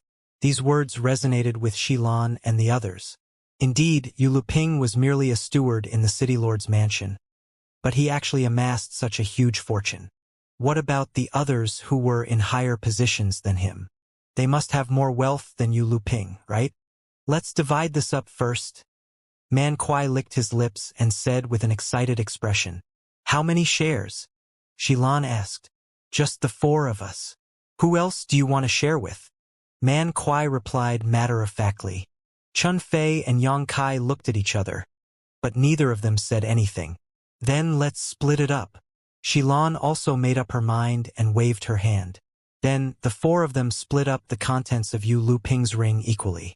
Each of their faces was beaming as if they had just picked up a great bargain. Nearly 20 cultivators from the city lord's mansion died during this trip. Apart from Yu Luping's space ring, there were naturally other spoils as well. However, they didn't find too many good things in the rings of these people. Except for the 2 third-order Dao Source Realm cultivators that had survived with Yu Luping till the end. The rest of the cultivators only had a few hundred source crystals in their rings each. The poorer ones only had several dozen. It was pitiful how poor they were. The 2 third-order Dao Source Realm cultivator space rings did have some good stuff in them, but the combined worth was only less than a tenth of what Yu Luping had, so Yang Kai and the others swiftly divided the gains up. After about half a cup of tea's time later, a figure suddenly appeared above the sea. The figure flew straight over to the side and quickly landed on the deck. It was Sangda who had gone off on a chase. From the looks of it, he was clearly able to kill off all the escaping men. "Grandmaster, what do we do with this ship?" Xilan looked at the moored ship with some interest and asked. "If you want it, you can refine it," Sangda responded indifferently. Xilan was overjoyed and was about to fly over when Sangda said, "We'll keep going." Xilan's face went dark, but she didn't dare to argue with Sangda. A short while later, the ship continued sailing forward. To the surprise of Xilan and the others, Sangda did not ask about the spoils of the battle after returning as if he had forgotten all about them. But this was also something they expected. If Sangda wanted a share for himself, then Xilan and the others would not be able to refuse him. But Yang Kai knew that Sangda did not forget, he just didn't care. This guy had been refining artifacts on Clear Sky Island for 900 years. And his hands had practically gone soft from the amount of money he had been receiving. In terms of wealth, even 10 Yu Lupings may not be able to compare to him. How could these trivial spoils of war be able to interest him? Instead of arguing with Xilan and the others, he may as well just act ignorant. After a fierce battle, Xilan and the others seemed to have gotten a little tired and all went into the cabin to rest and meditate. Yang Kai was not tired, but he couldn't just act like the odd one out either, so he also went into his own room and closed his eyes to meditate. Days passed. Sangda's destination seemed to be extremely far from Clear Sky Island. The ship had already sailed for half a month, but they had still not arrived at their destination. During this period of time, everyone took turns to rest and control the direction of the ship, so things were safe and peaceful. The occasional attacks by sea beasts were also uneventful. Sangda's ship seemed to be of a very high grade, and even though it was not quite at Emperor Artifact, it was definitely at the peak of the Dao Source grade. Even when those huge sea beasts crashed over, they couldn't leave a single dent on the ship. But that would come as no surprise. Sangda himself was a peak Dao Source grade artifact refiner. How could he not take care in refining his own artifacts? This ship was not only strong, but also had many spirit arrays and barriers arranged on it. For example, the force that prevented Yu Luping and the others from flying, and the light curtain barrier were some of the functions of this ship. Yang Kai even suspected that Sangda had left his sole imprint on this ship's core, allowing him to dominate everything that happened on it. No movement could hide from his perception on board. If he wanted to deal with Xilan and the others, it most likely was not going to be very difficult. But Sangda would not do that as long as he wasn't insane. He still needed the help of the people on this ship to grab whatever item he was after. On a certain day, Yang Kai, who was meditating in his cabin, suddenly noticed the ship shaking violently before it stopped rapidly. Raising his brow, Xianxia realized that they had probably arrived at their destination, so he quickly came out from the cabin. Xianxia was the first to arrive on the deck. Sangde was already standing there. Soon after, Man Kuai and the others also showed up. Looking around, they could see the endless, sparkling sea, and the calm, beautiful scenery under the blue sky and white clouds. "Grandmaster, why have we stopped?" Xilan looked around and asked, a little confused. "We're here," Sangde replied. Even though the tone of his voice was calm, anyone could feel the slight tinge of excitement in it. When the crowd heard this, they all looked surprised. They all looked around again, but their faces were still shocked and uncertain. They were surrounded by nothing but the sea, and it looked no different from anywhere else. So how had they arrived? That old thing's spirit array is of a very high grade. It's not too much to call him an Emperor-grade array master. There is a 10 shades reflecting water-grand array in front of us, so it's normal that you can't see anything. Sangde looked ahead and explained, sneering, "If you really did see something, then that'd be the real problem." "An Emperor-grade array master?" Chun Fei's face changed and he frowned. "Grandmaster, you never said that this was the den of an Emperor-grade array master. What kind of joke was this? They were going to break into an Emperor-grade array master's secluded home? Wasn't that the same as courting death? Even if the Emperor-grade array master was dead, how many killing or trapping arrays would he have placed in his home? If they barged in, then surely nothing good would come out of it. They might only end up being blown to pieces." Xilan and Man Kuai did not say anything, but their faces were filled with worry and fear, clearly very afraid. "If you're scared, you may leave now," Sangde coldly snorted. Chun Fei's face was cold, and he was feeling extremely unhappy. He felt like he had gotten himself trapped aboard a pirate ship, and right now Sangde told him to leave. Wasn't that a joke? First of all, not mentioning whether it was physically possible for him to just up and leave. Even if he could, how could he be willing? Since Grandmaster brought us here, then he must have his own reasoning. What are you all so anxious about? Xianxia shot a glance at Chun Fei and stated coldly. Xilan smiled at his words and nodded. "That's right, Grandmaster must have made preparations. We just need to follow his orders." Sangde turned over to look at them. "It would naturally be the best if that is what you think. From now on, this old master does not want to hear any more questions. Do whatever this old master tells you to do. If you don't want to cooperate, then you better scram now." No one said anything. Who would try to refute him at this time? Sangde nodded in satisfaction. "Very good. This 10 shades reflecting water grand array may be amazing, but a spirit array is dead while a human is alive. If that old thing were still alive, this old master would not be able to break in. But since he's already dead, heh." With a sneer, his body flew out from the ship while at the same time, he beckoned, "Follow me." Xianxia and the others followed him without a word. Next, Sangde seemed to begin circling around a place. While doing that, he took out array flags one by one from his space ring and tossed them into the void. When he reached a specific location, he would ask one of the others to stop and hand them a control flag, then tell them to wait for orders. When they saw him so skillful and confident, the crowd also grew confident in him. They no longer had any hesitation or objections and were very cooperative with his command and actions. About half an hour later, everything was ready. The 5 of them were standing in 5 different directions, each holding a control flag on standby. Suddenly, there was a loud bellow from Sangde's side. Following that, there were powerful fluctuations of source chi. When the 4 others saw this, they immediately followed Sangde's previous instructions and poured their source chi into the array flags in their hands, casting them into the void before them. In a flash, 5 rays of light like rainbows from the sky appeared on a large surface of the sea, passing through north, south, east, and west in tightly connected links. At the same time, the array flags that were arranged by Sangde previously also played a role. Under the mobilization of the 5 control flags, these hidden flags immediately produced a strange resonance and began emitting strange power fluctuations.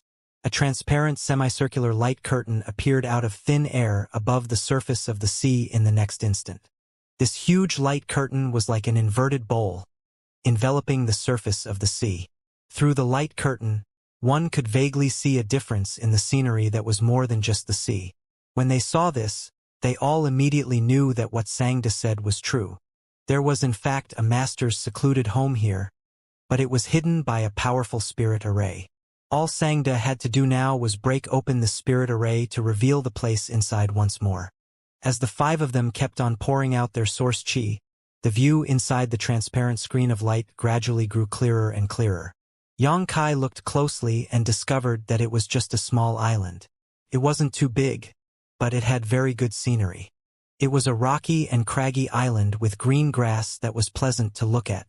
Who knew how Xianxia's master found this place? But it was indeed an excellent place to live in.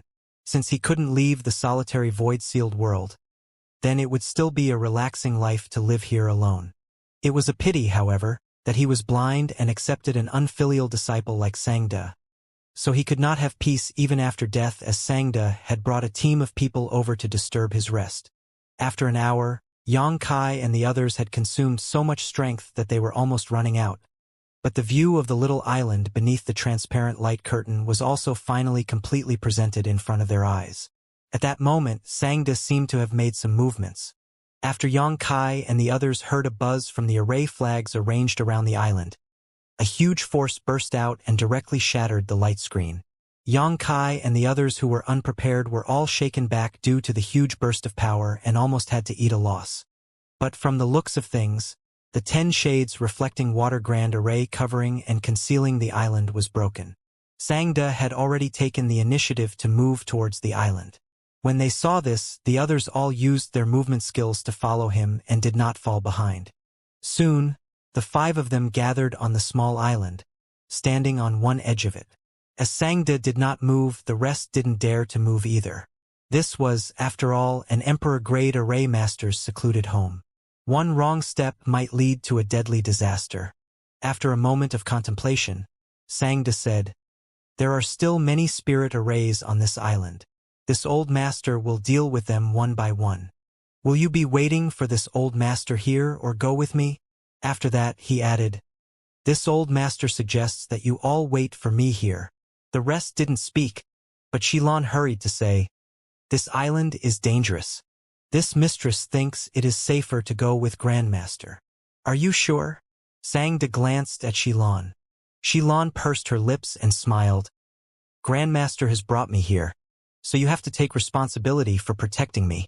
Who knows if it was just in her nature or if she was used to putting up an act to be able to act so coquettish in front of an old man like Xianxia.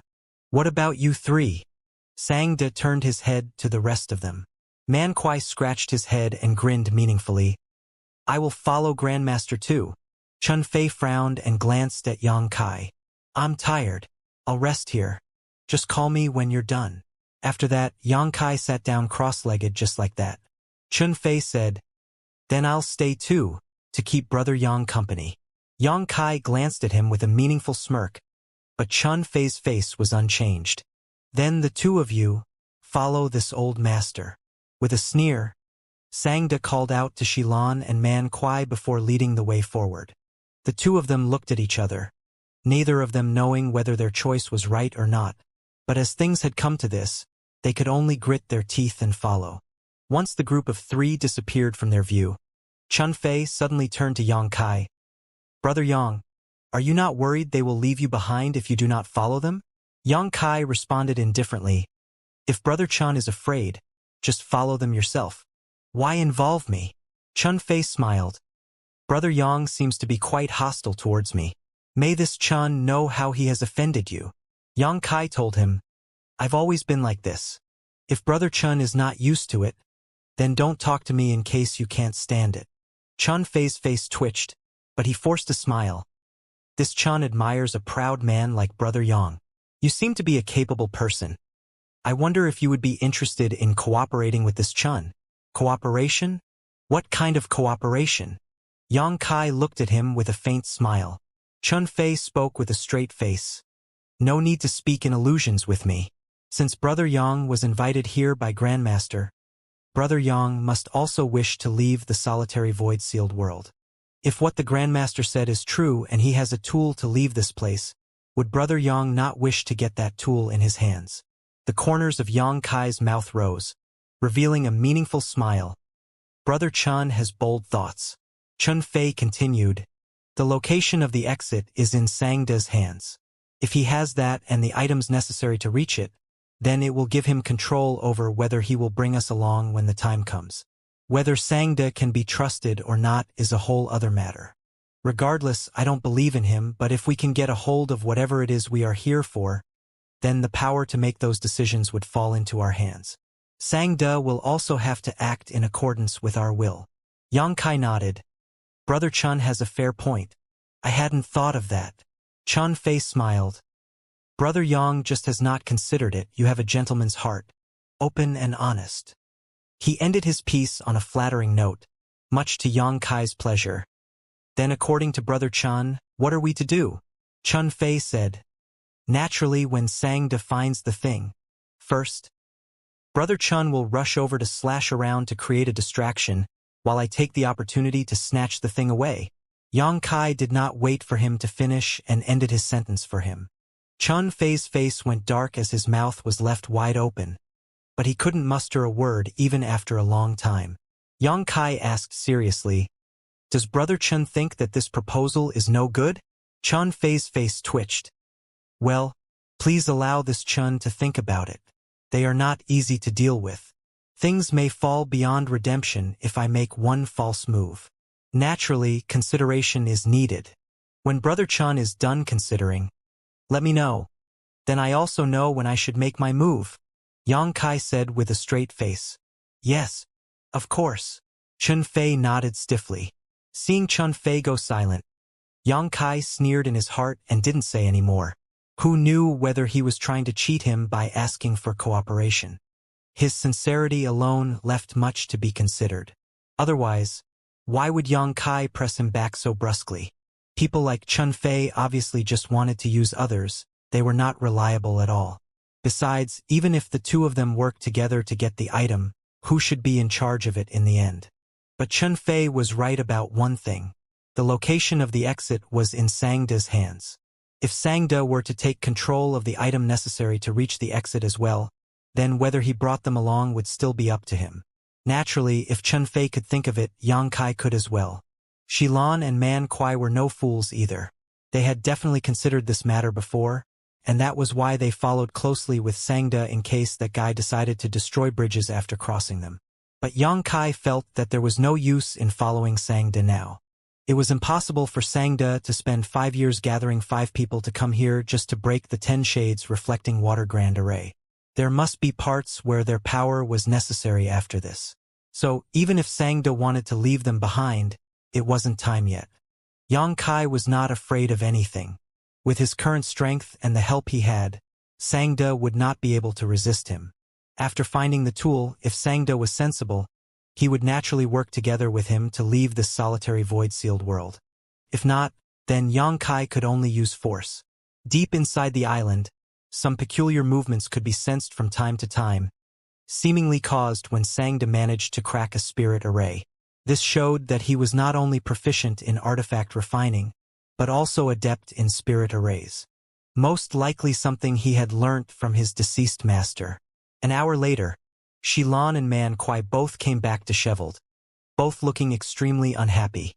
When Chun Fei heard the noise, he opened his eyes wide at them and asked in surprise, "Where's the Grandmaster?" He thought that Sangda had abandoned them and ran. Shilan did not answer, but Man Kuai said awkwardly, "Still breaking spirit arrays. Then why did you guys?" Chun Fei knew the answer before he could even finish his question.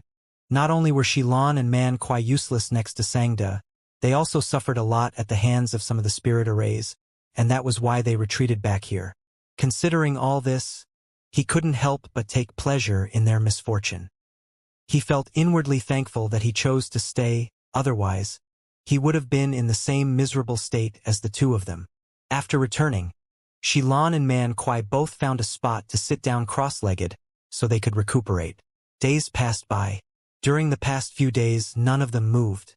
Only a few strange movements could be felt coming from deep within the island from time to time, highlighting Sangda's process in his array-breaking journey.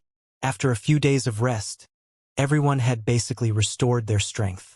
Each of them were filled with energy and inwardly rolled up their sleeves in preparation for the big job to come. At a certain moment, Man Kuai suddenly frowned. "Everyone, hasn't it been a while since we felt anything?" Over the past few days, they would hear some noise every now and then while Sangda was breaking the spirit arrays. But now, half a day had passed yet everything was still quiet.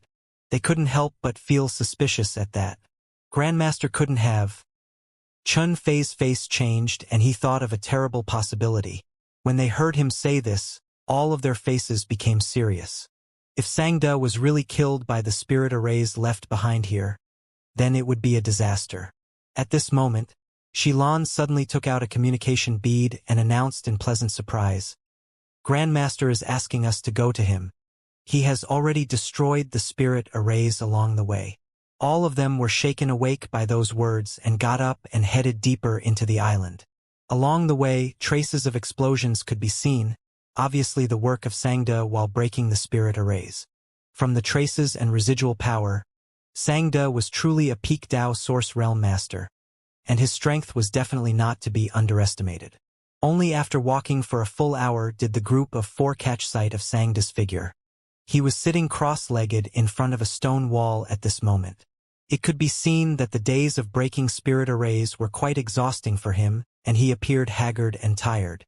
However, he had clearly taken some pills before they arrived and was quickly restoring himself. Seeing that he was meditating, Yang Kai and the others did not disturb him. They just looked around the place.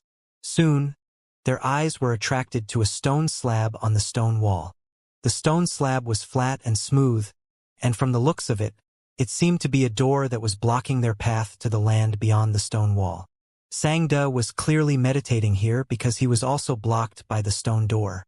The crowd was curious as to why this was so because there didn't seem to be any traces of a spirit array's influence on the stone slab. Even though it was a strange material, this shouldn't be a problem for Sangda, right? All of them were experienced cultivators though, so despite their doubts, nobody touched the slab. They just quietly waited for Sangda to wake up. Who knew what sort of pill it was that Sangda used? But he was rosy-faced again in just a short hour. It looked as if he'd completely recovered. He slowly opened his eyes and stood up. "Grandmaster!" When Chun Fei saw this scene, he quickly called out, "What should we do now?" Sangda looked grimly at the stone slab. "This is a door refined from exotic heavenly gold. It weighs 100,000 kilograms. We must rely on brute force if we wish to enter. Behind this is that thing's secluded home. The item we need is also hidden there. Exotic heavenly gold." The four others seemed to have heard this name before, and their eyes all lit up, staring hotly at the seemingly ordinary stone slab. Yang Kai was also very surprised. Even though he had previously thought that this stone slab was quite extraordinary, he did not expect it to be such a valuable thing. Exotic heavenly gold was an emperor-grade artifact refining material, and it could not be more suitable for advancing artifacts into the emperor grade. It was a treasure that many emperor realm masters could only seek, but could not find. Yang Kai did not expect such a large piece of it to be on this island. And it was a stone slab used to block the entrance to someone's secluded home. Sangda's master truly was extravagant. If this piece of exotic heavenly gold were to be taken out and sold, it would definitely fetch a sky-high price. It could cause countless Emperor Realm Masters to go mad trying to fight for it. Seeing the crowd's reaction, Sangda frowned. "Man Kuai, I'll leave this up to you." Upon hearing this, Man Kuai understood and nodded. "Rest assured, Grandmaster, I don't dare speak for anything else. But my physical strength is still something I am proud of." Sangda said it very clearly. This stone slab that was made of exotic heavenly gold could not be broken through attacks, only pushed away with brute force. Among the 5 of them present, Man Kuai was definitely the most suitable candidate for the job. Perhaps the reason why Sangda chose Man Kuai to come on this expedition in the first place was because of his raw strength. Man Kuai went up to the stone slab. Then, with a serious face, he began circulating his strength. It was not known what secret technique he was operating, but his already burly body grew even larger. His swollen muscles were filled with explosive force, and his current stunning appearance caused Xilan's beautiful eyes to glow with a strange light as her heart thumped. With a yell, Man Kuai slowly pushed his hands forward. When his large, fan-like hands came in contact with the stone slab, a muffled sound could be heard. It felt like two mountains colliding with each other, so astonishing that even the island seemed to shake. They were all amazed by Man Kuai's incredible strength. Even Yang Kai was stunned. He was confident in his own physical strength, but compared to Man Kuai, there still seemed to be a gap between them. If they were simply competing with physical power alone, then he may not be Man Kuai's opponent. This world was indeed filled with people with extraordinary abilities unique to each domain. Good. Man Kuai, you really did not disappoint this old master. Sangda was very surprised as a pleasant smile finally appeared on his face that was tranquil as an ancient well this whole time. After this, the next parts will be much easier. Based on his words, this seemed to be the most difficult bit of this trip. But that wasn't surprising. A stone slab weighing over 100,000 kilograms that can only be pushed by brute force? Not many people in this world could achieve such a feat. Yang Kai estimated that it was definitely impossible to find another person that fit that requirement on Clear Sky Island. The most important character during the 5 years that Sangda spent searching was most likely someone like Man Kuai. Grandmaster, have you been here before? Yang Kai pondered and asked. If he hadn't been here before, how would he know the situation inside, and why would he know so much about this place? He broke the spirit arrays along the way with no pressure at all. It was a long time ago, Sangda answered casually, not saying anything more. Gee, a harsh creak sounded. The stone slab made of exotic heavenly gold was gradually pushed away under Man Kuai's immense power, and a small gap was revealed on the stone wall. Seeing this situation, Man Kuai let out another roar and pushed harder. The gap was growing bigger and bigger. Sangda stared at it wide-eyed, appearing extremely nervous. All of a sudden, Man Kuai frowned and called out in surprise, "Grandmaster, something doesn't feel right. What's wrong?" Frowning, Sangda quickly asked. Man Kuai responded, "This stone slab, there seems to be a strong suction force coming from it. Grandmaster, are you sure it's fine to just push it like this?" Sangda coldly snorted. What problems could there be? Hurry up and push it out of the way.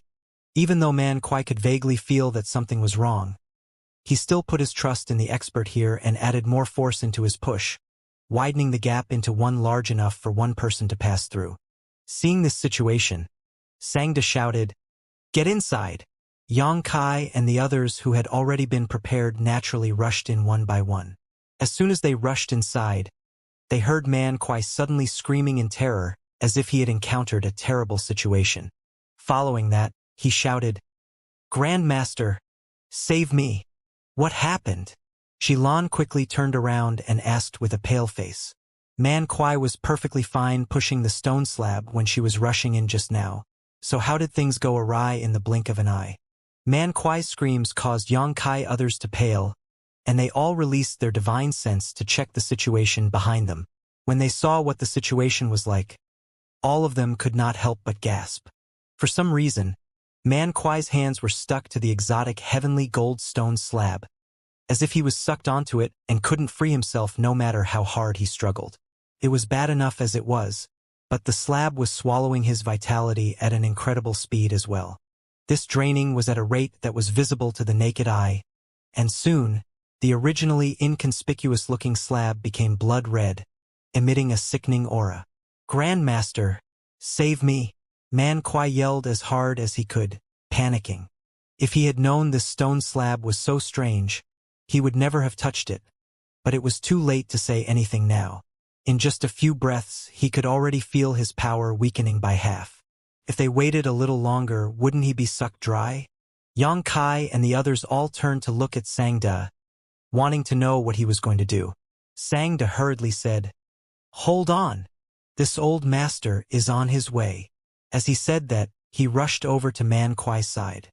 A short while later, a violent power fluctuation could be felt as if Sangda tried to rescue Man Kuai, but they couldn't see the details of what was happening, the reason being that the onset of power introduced by Sangda disturbed the divine sense released by Yang Kai and the others to a great extent.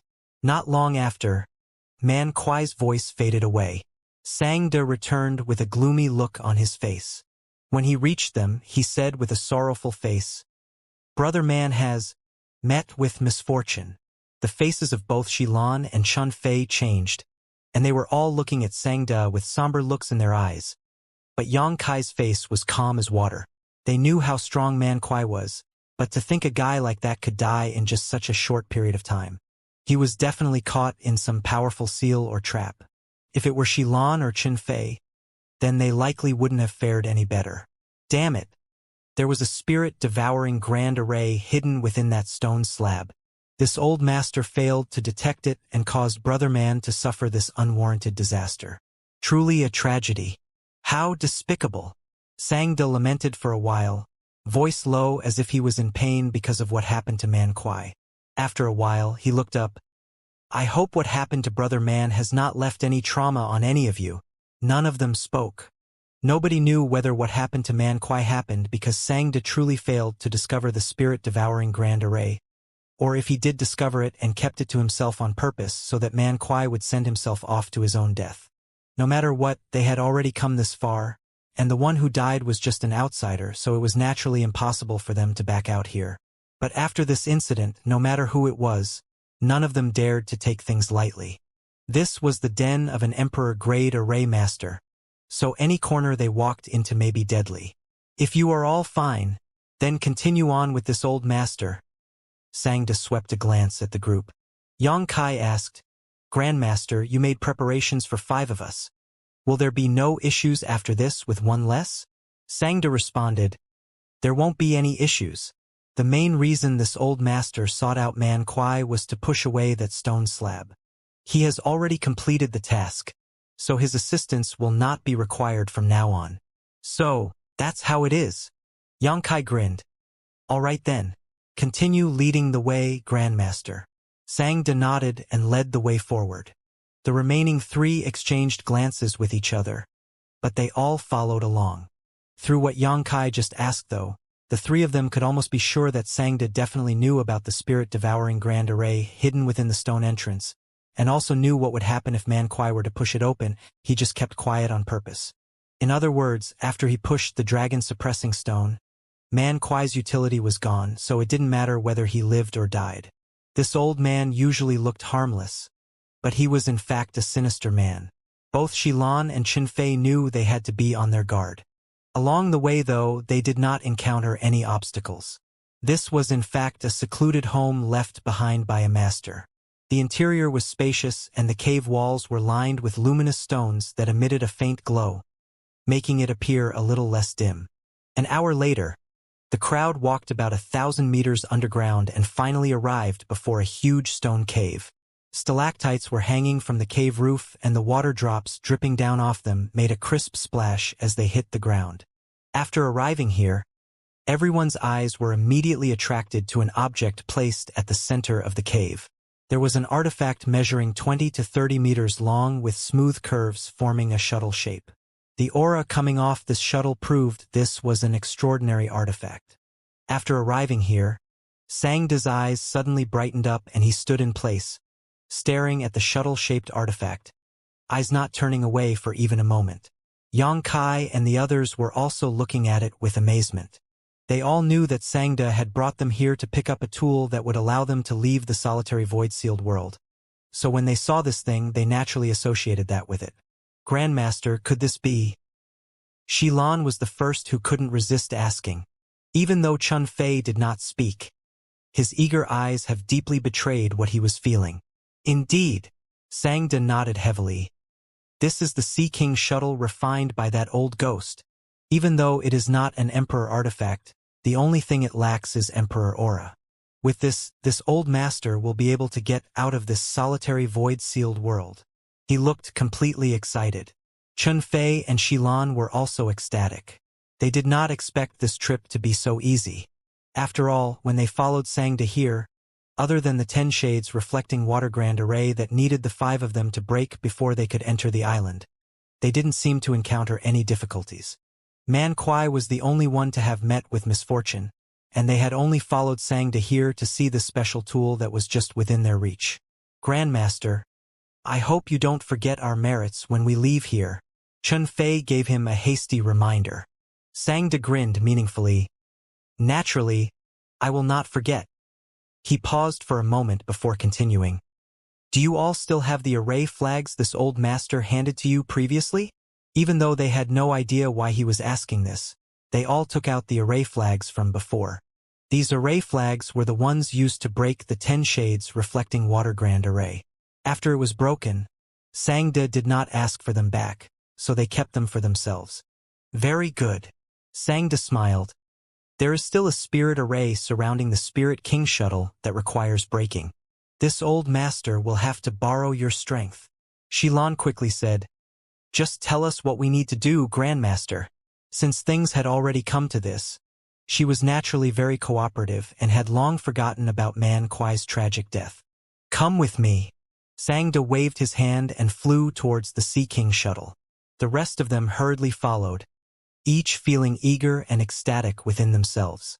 But before getting close to the Sea King shuttle, Sangda suddenly formed a hand seal in midair and lightly spat out one word. Following that, he scurried forward at a great speed. The moment they heard this, the faces of Yang Kai and the others changed. They all felt that something was wrong, and when they saw Sangda flying away quickly, how could they not know that this old thing was pulling another trick? Shocked, the 3 of them were about to give chase when a blast suddenly emerged from Chun Fei's hand. The array flag that he was holding suddenly exploded, and the violent power fluctuations set off from it splashed in all directions. Chun Fei was thrown into disarray by the explosion, and the source chi protecting his body instantly collapsed. Before he could regain his senses, another explosion sounded out. This time, it was the array flag in Xilan's hand that exploded. Next, it was Yang Kai's. 3 array flags exploded in a row with terrifying force. But Chun Fei and the others weren't weak, so even though they were taken by surprise, they all summoned their defensive artifacts and pushed their source chi to protect themselves, narrowly avoiding a tragic death right then and there. Suddenly encountering a sneak attack, and at Sangda's hands no less, Chun Fei and Xilan were naturally enraged. As soon as they were able to stabilize themselves from the impact of the explosion, they wanted to settle the accounts with Sangda. But what caused their faces to change greatly was the fact that their bodies had actually turned weak and sore all of a sudden. They couldn't muster any strength at all and fell straight to the ground, head spinning.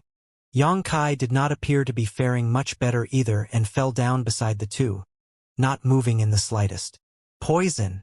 Chun Fei's face twisted into an ugly expression. How could they still not know that Sangda had added an exploding seal on the array flag? There were also some problems with the materials he used. He may have planned all of this when he gave them the array flags at the start to break the 10 shades reflecting water grand array. Sangda's figure slowly emerged from a corner. He did not walk at too fast a pace, and his expression seemed calm as he gazed coldly at the 3 of them lying on the ground without the slightest pity. Grandmaster, why would you do this? Xilan just could not understand it. She hadn't even expressed any intentions of betrayal the whole time. What's more, from appearance alone she could tell that the Sea King shuttle had a huge internal space that could fit at least a dozen or 2 dozen people. Sangda hadn't even gotten his hands on it yet. So why did he suddenly turn against them? There was no conflict of interest, so what was Sangda doing this for? Chun Fei also looked at Sangda with bitter hatred. He had long known that Sangda was not a trustworthy man, but he didn't expect this old man to turn on them so quickly. He originally thought that if he was going to turn on them, then it would be after he got his hands on the Sea King shuttle. Please don't blame this old master. This old master had no choice but to do this, Sangda said indifferently. He did not attempt to explain further and simply began forming a series of hand seals. Along with the changes of the seals, a strange sound emerged. When the 3 of them turned their heads around, they instantly felt their scalps tingling. There, they saw holes open in the ground out of nowhere that crimson blood flowed out from. This blood flowed along the ground and spread apart in the pattern of a spirit array, gradually forming an abstruse image. The blood smelled fresh, and the aura contained within it felt familiar. Man Kuai's blood. Chen Fei seemed to think of something and his face went pale. That blood contained rich and fresh vitality, and it had clearly been drawn not long ago. It was clearly the blood of a cultivator who paid attention to their body tempering. There could be no other explanation for this other than it being Man Kuai's blood. Man Kuai had just died an hour ago, and now an hour later, his blood had come over to this place, converging to create a large array that wrapped around them. This was clearly planned, they just had no idea what sort of strange effects the spirit array had. A cup of tea's time passed before the blood stopped flowing, seemingly having run dry. The spirit array on the ground was completely activated by the blood, and a strange aura lingered around, giving them chills.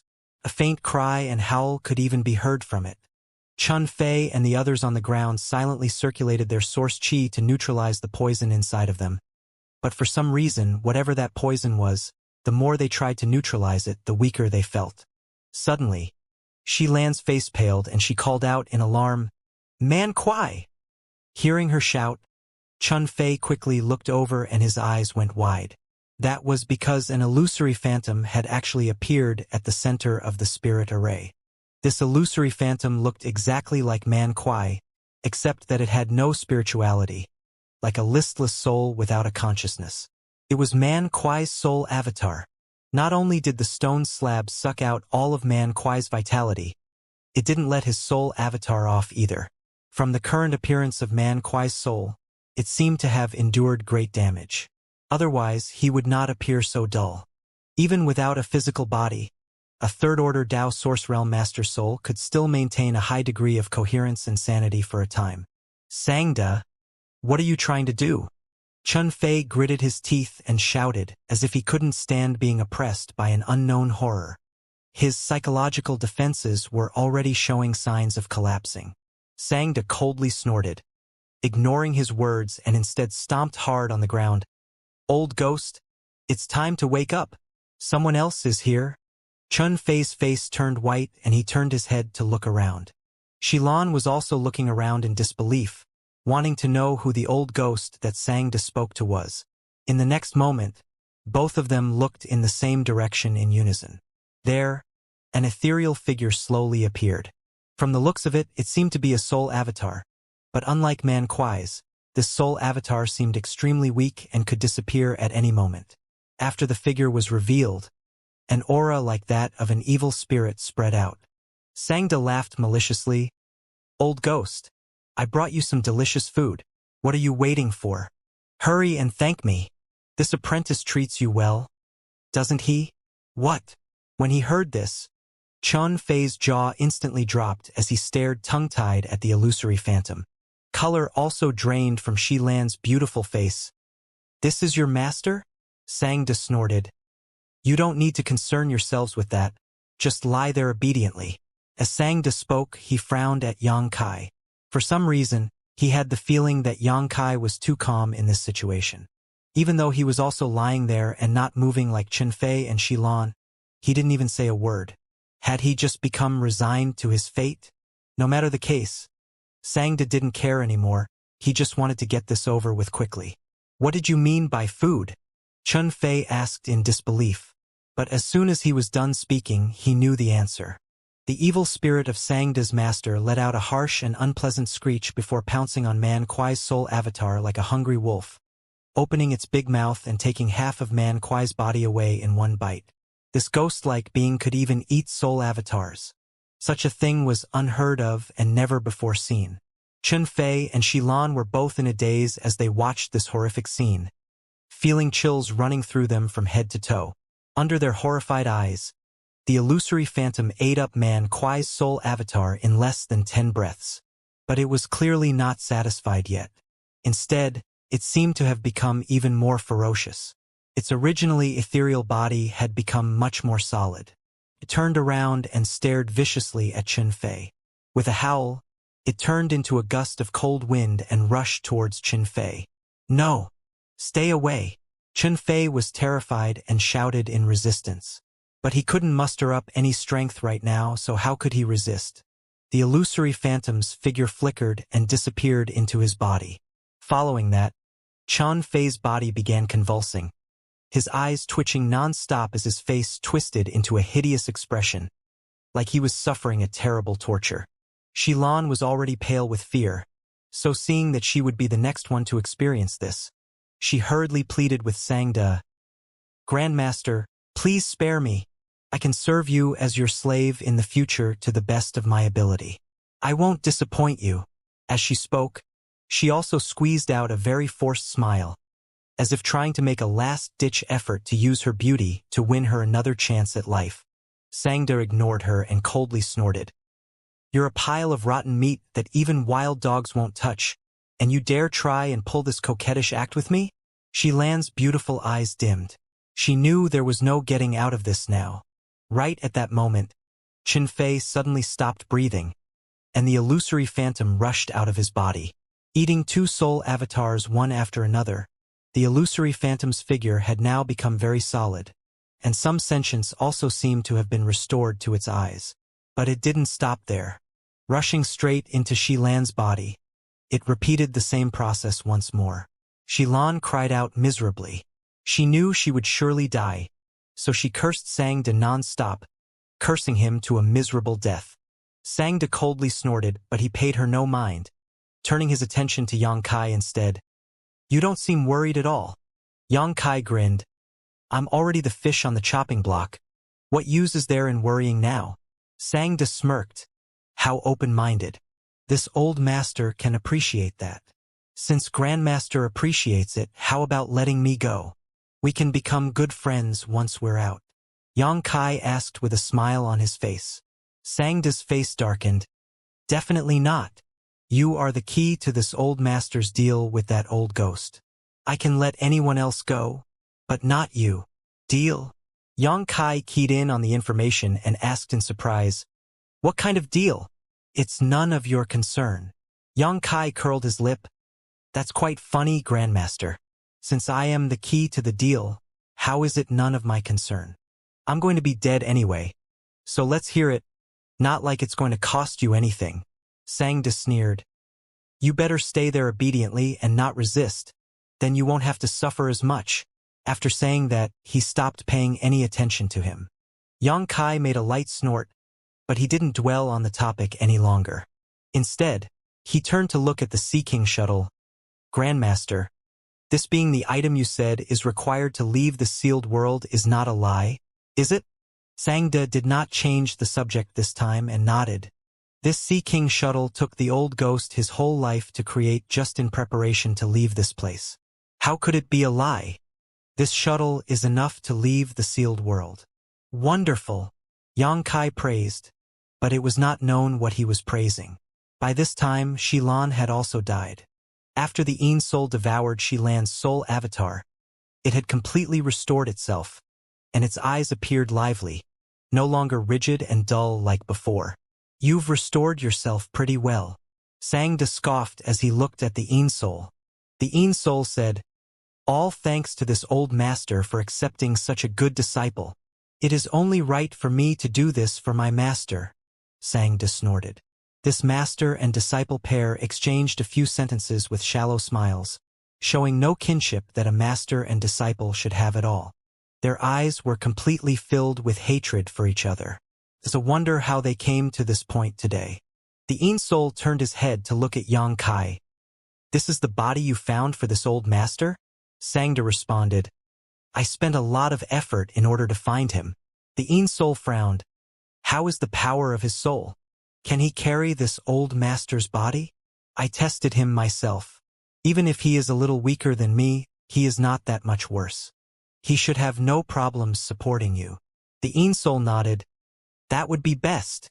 Yang Kai looked at the Een Soul with interest and said with a look of realization, "Are you trying to seize my body?" The Een Soul responded, "You know the answer and you're still asking? You're an interesting one. Are you not afraid?" Yang Kai grinned meaningfully. "I'm not the one who should be afraid. Let me warn you, you better not try to seize my body, or your death will be miserable." The Een Soul was clearly stunned for a moment. Only then did he turn his head to Sangda. "What is the meaning of you bringing this madman to me?" Sangda retorted angrily. "Can't you see that this little brat is just talking big? I think you've really gone senile. Stop dallying and hurry it up." The Soul pondered for a moment and felt that he did make a fair point. So he turned his body and turned into a gust of cold wind, pouncing on Yang Kai. Yang Kai was still all smiles and said lazily, "You'll really die a miserable death." The Soul ignored his words and rushed into Yang Kai's knowledge sea. Inside his knowledge sea, the Soul revealed himself and was just about to find Yang Kai's soul avatar and devour it as he had done with the others earlier. But something flashed in his eyes. Yang Kai's soul avatar had taken the initiative to reveal itself and was looking at him with a derisive face. The Soul was startled, not by Yang Kai's audacity, but by what he was currently seeing. He had never seen such a majestic knowledge sea before. The seawater gathered here was incomparably deep, rich and pure, as if it was a real ocean, making one doubt their eyes. What's more, the water here wasn't made of water, but burning flames. This knowledge sea was not something a mere Tao source realm cultivator could possibly possess. Compared to the knowledge seas of the two he had just devoured, it was simply the difference between a stream and an ocean. Unfilial disciple. The Soul cursed Sangda in his heart. What does he mean he had personally tested his power before? If he said his strength was not far off from his, then how can he explain this difference? The power of this soul was clearly countless times greater than his unfilial disciples. This is an emperor's knowledge sea. The Soul would not be able to defeat Yang Kai here no matter what price he paid. At this thought, he hurriedly tried to leave. He knew that if he withdrew too late, then he may not be able to escape. "Since you're already here, why are you in such a hurry to leave?" Yang Kai said with a light smile, but there was no amusement in his eyes, just icy coldness. How many years had it been since he met someone who dared try to seize his body? The last soul who tried to do such a thing had already been blown to pieces by him. A ray of light cut across the sky from a certain direction at that moment, bringing with it a monstrous killing intent as it cut straight towards the Soul. A Soul Emperor artifact. Sensing the terrifying power of the soul-splitting saber, the Soul shrieked in fear. No longer hesitating, he opened his mouth and spat out a dark and hazy glow to intercept the soul-splitting saber. It was not known what that dark glow was, but it slowed down the soul-splitting saber when they made contact. The blade, however, still rapidly slashed down, causing the Soul to let out a terrible scream. Even though he was severely injured by the strike, he at least managed to retain his life and took this opportunity to rip through the defenses of Yang Kai's knowledge sea, rushing out. Yang Kai frowned, not having thought that this Soul would actually be this capable.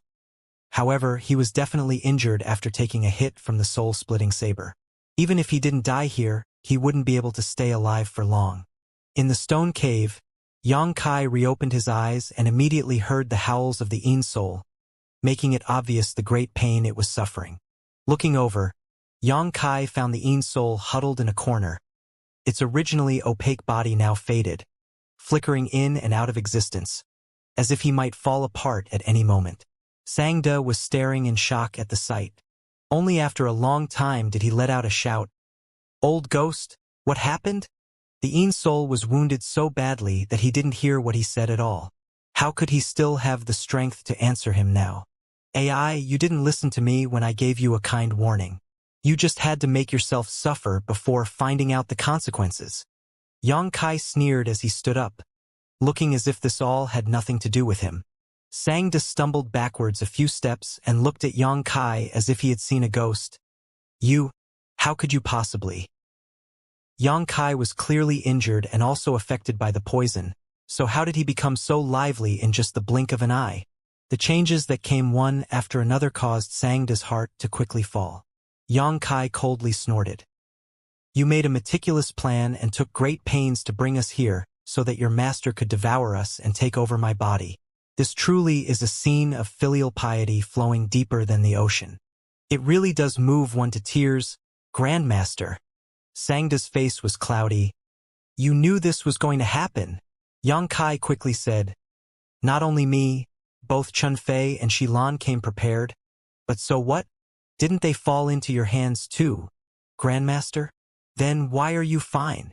This young master's capabilities are not something trash like you can understand. Yang Kai spat disdainfully. You want to try and plot against me with your puny means? Upon hearing this, Sangda's face turned green one moment and red the next. It was not known whether he was feeling angry or ashamed, but it was useless for him to say anything now. Yang Kai looked perfectly fine, and not only that, the old ghost who entered his knowledge sea seemed to have come out seriously injured as well. Save me. On the other side, the Een soul howled in broken words as the light of his body flickered. It looked like it was going to dissipate soon. The soul-splitting saber was an Emperor artifact and Soul Emperor artifact at that. The Een soul was merely a soul avatar. It was lucky enough he didn't get destroyed on the spot after receiving that blow. Upon hearing this plea, Sangda's face changed greatly, and he quickly looked towards the Een soul. But there was obviously nothing he could do in this situation, and a very pained expression emerged on his face. Release the defenses of your knowledge sea. The Een soul continued to howl. From his words, it seemed to want Sangda to release the defenses of his knowledge sea so that he could enter and hide for a while. But how could Sangda be willing to do such a thing? He just acted as if he didn't hear him, standing there with a grim face, not moving. Unfilial disciple. The Een soul roared in disappointment. His ethereal body burst into a dazzling glow, breaking apart into little specks before disappearing without a trace. What a bond you two share. Tsk.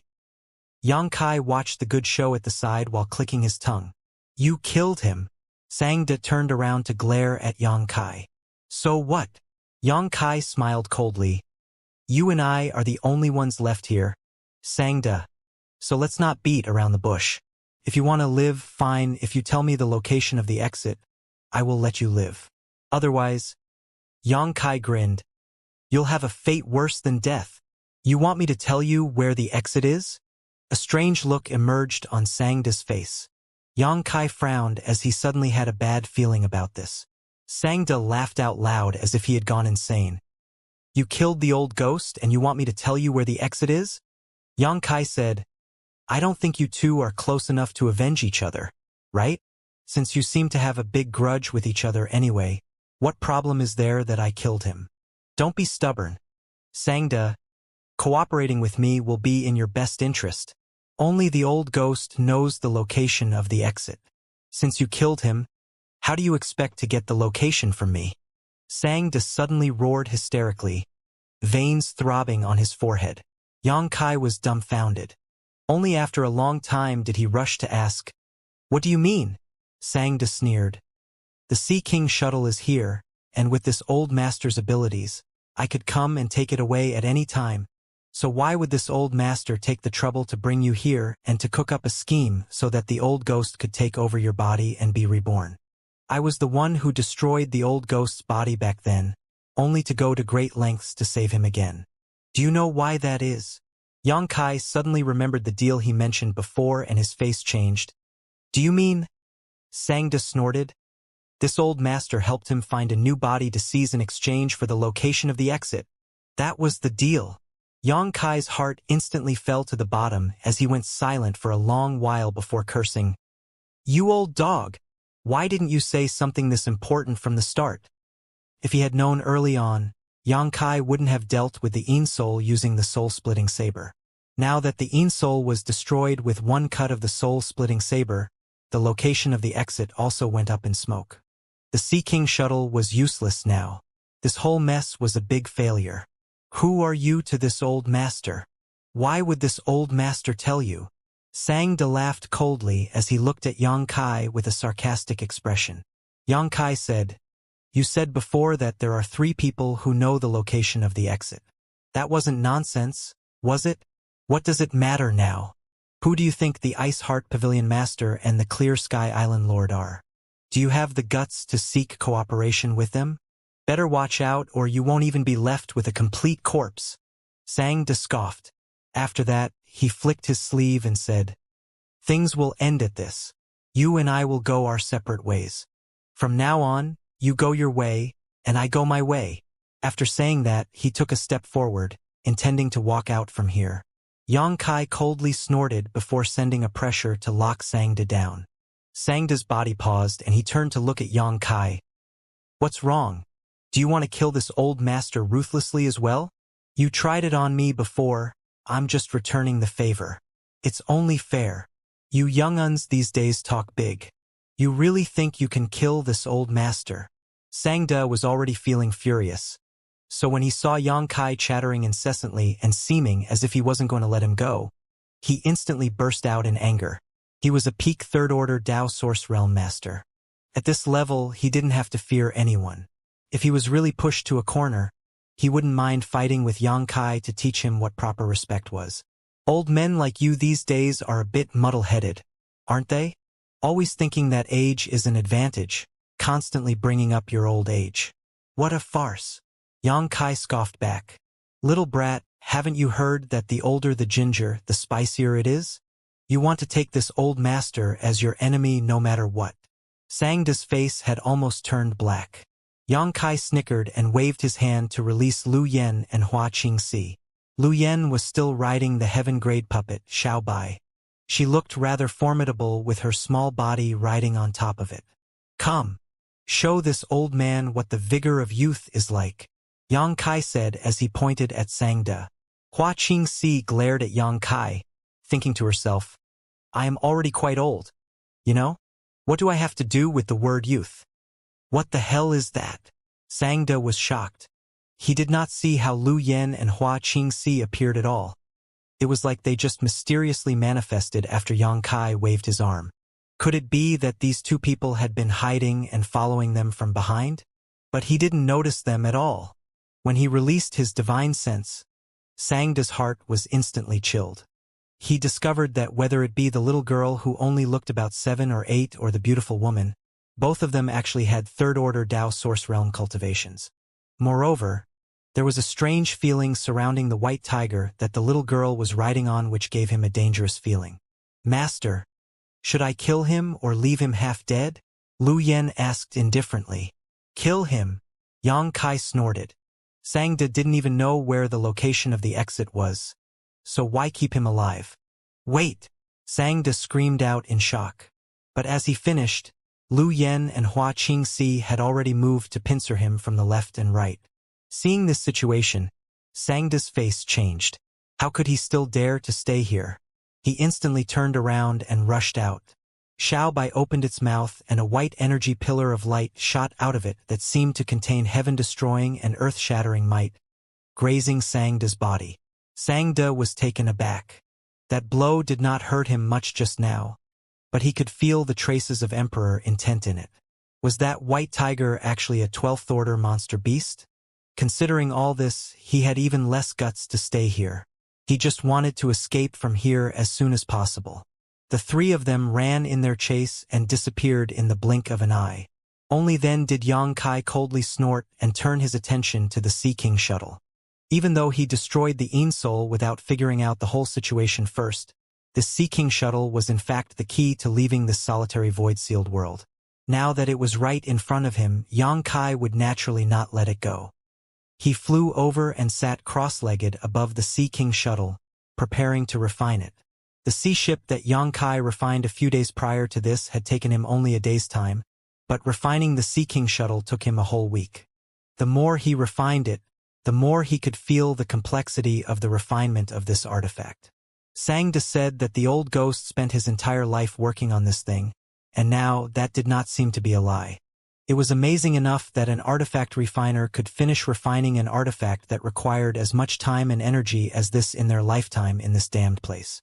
Only after putting away the Sea King shuttle did Xianxia stand up.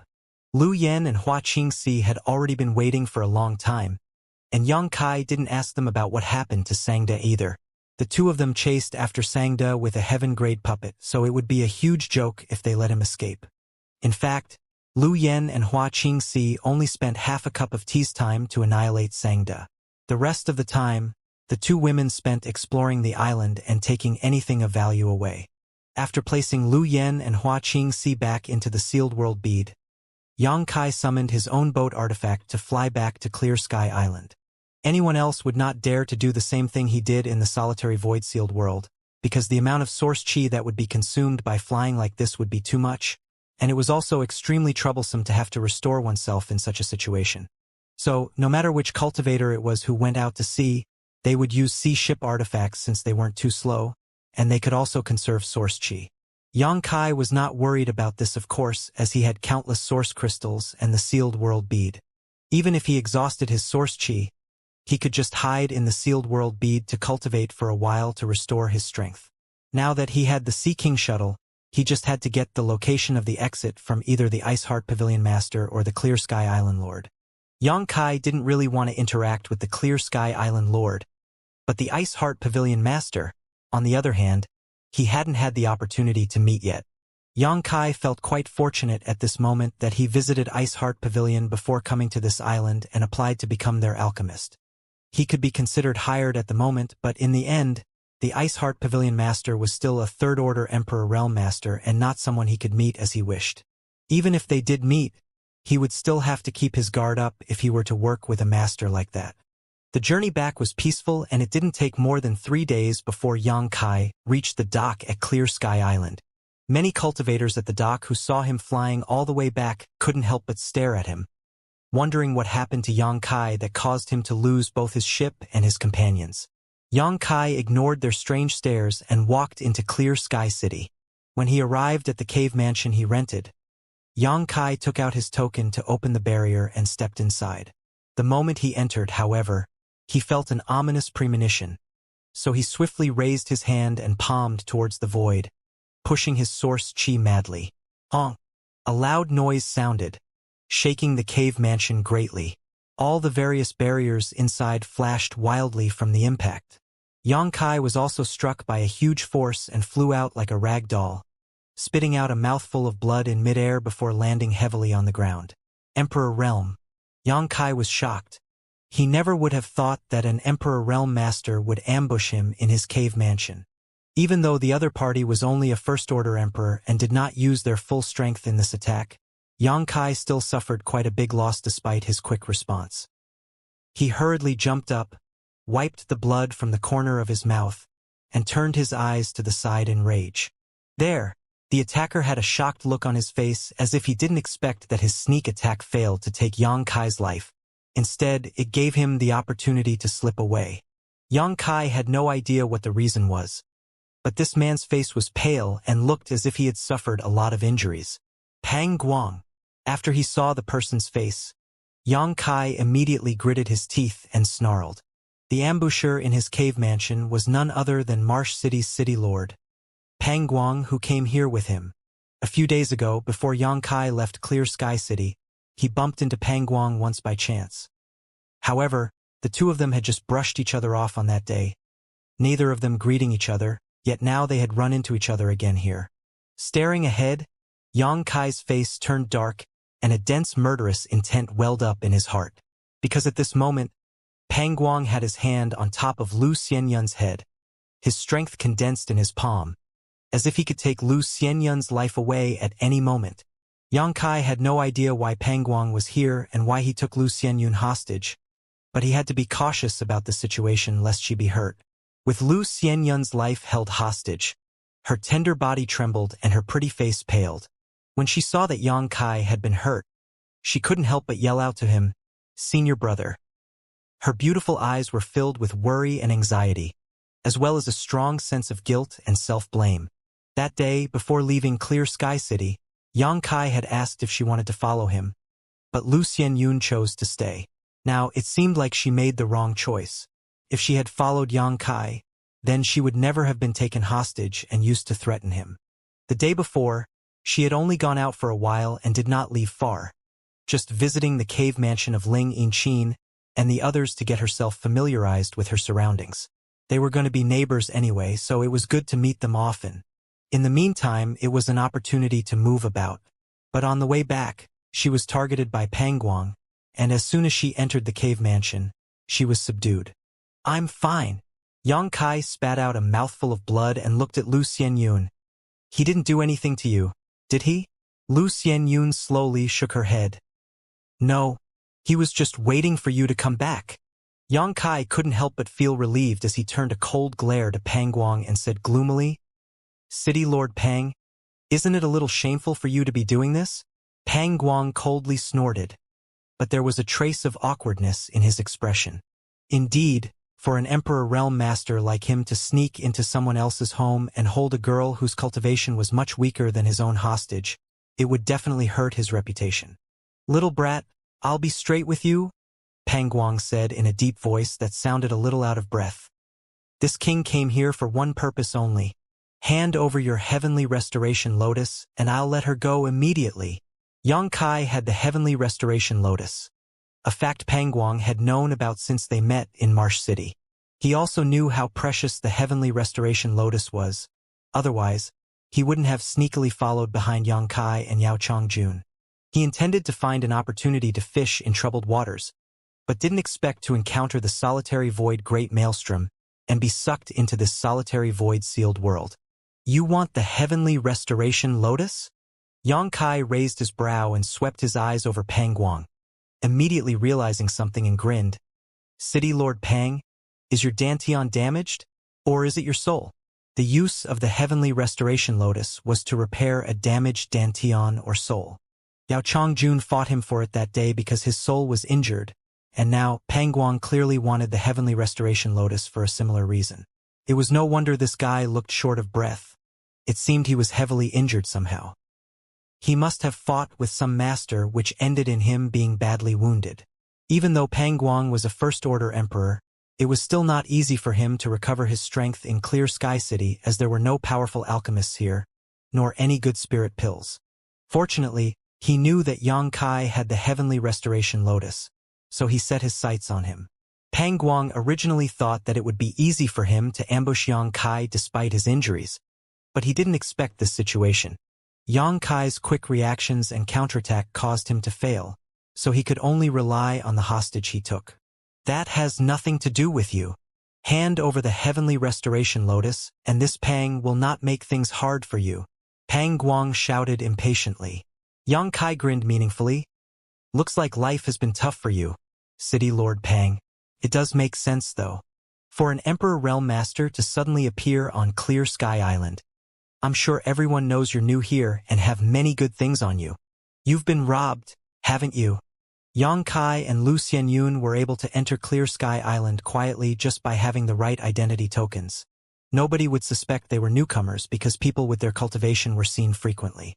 But Pang Guang couldn't hide his status because there were only a few Emperor Realm cultivators on the island. So for an extra one to appear, if he wasn't a newcomer, then what was he? Enough nonsense. Give me the heavenly restoration lotus.